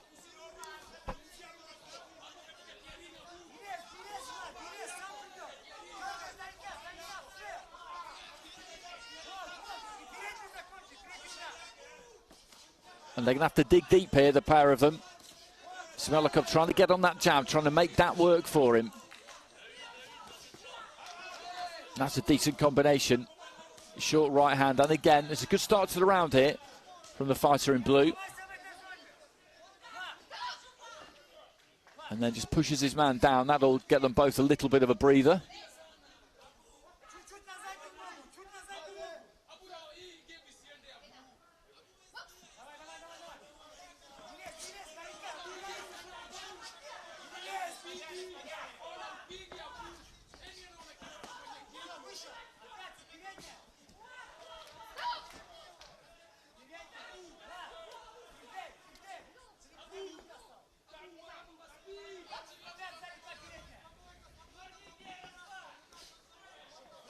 Again, just looking to try and use that lead left hand here, Smyolakov. He's boxed a smart round so far as we head up to the midway stage of it. He's managed to just keep Marithi on the outside. He's got to come for him at some point, Marithi, here. He absolutely has to.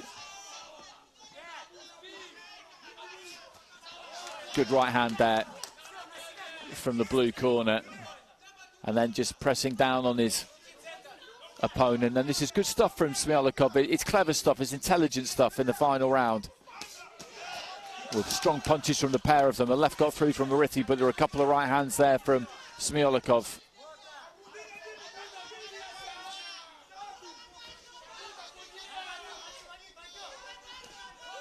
And the uppercut as well, just about got through. And they both agree, I think, just to have a little bit of a breather. Or maybe Marithi was looking just to fox his man a little bit there, relax and then shrug him off. But again, that's another good combination. He just needs to see this out now, Smyolakov, because Marithi just hasn't really been able to offer too much in this final round. And maybe the pace of the fight, because plenty's been thrown, has impacted on him. It could be that. And it's Smyolakov who just pushes him off there. He doesn't need to get careless here, though, because I think he's won this final round by a margin.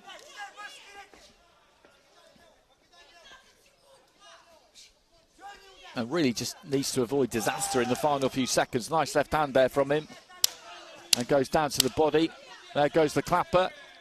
Final fight of the session in Ring A. It's been another good session. And there goes the bell.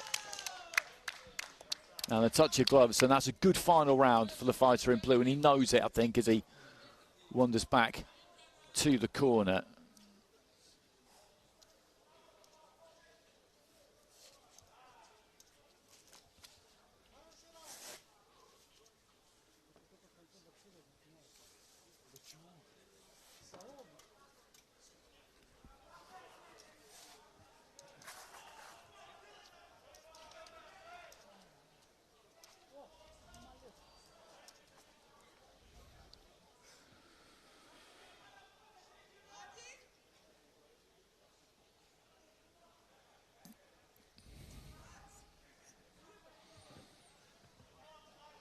And so these two take their place in the middle. Ladies and gentlemen, we go to your judges' scorecards for a unanimous decision in favor of your winner. In the blue corner, representing Belarus, Oldazislav Smialiakov. So he's our final winner of this evening session. And it was a good fight, again, a good competitive fight. And that's what we had pretty much all the way through. There were quite a few unanimous decisions, but it was very, very competitive and enjoyable to watch. And he had good success in the opening round, Marithi. I didn't think there was loads in the second round, to be honest, but he got it 4-1 Smialiakov, and then he did dominate the final round. There's absolutely no question about that. So good fights to watch. We kicked off with the 48-kilo minimum weight fighters and moved into the welterweights. Got a look at MUYDINKHUJAEV, Asadkhuja MUYDINKHUJAEV, an Olympic champion who looked very impressive against Rashield Williams. Arlen Lopez, two-time Olympic gold medalist. We saw him take down Bayram Malkan. And there was plenty going on in that light heavyweight division and also that super heavyweight division. We had a couple of early nights, a couple of stoppages, and then that final fight went the distance. Okay, plenty more action to come tonight. Don't go anywhere. We will be back in just over half an hour.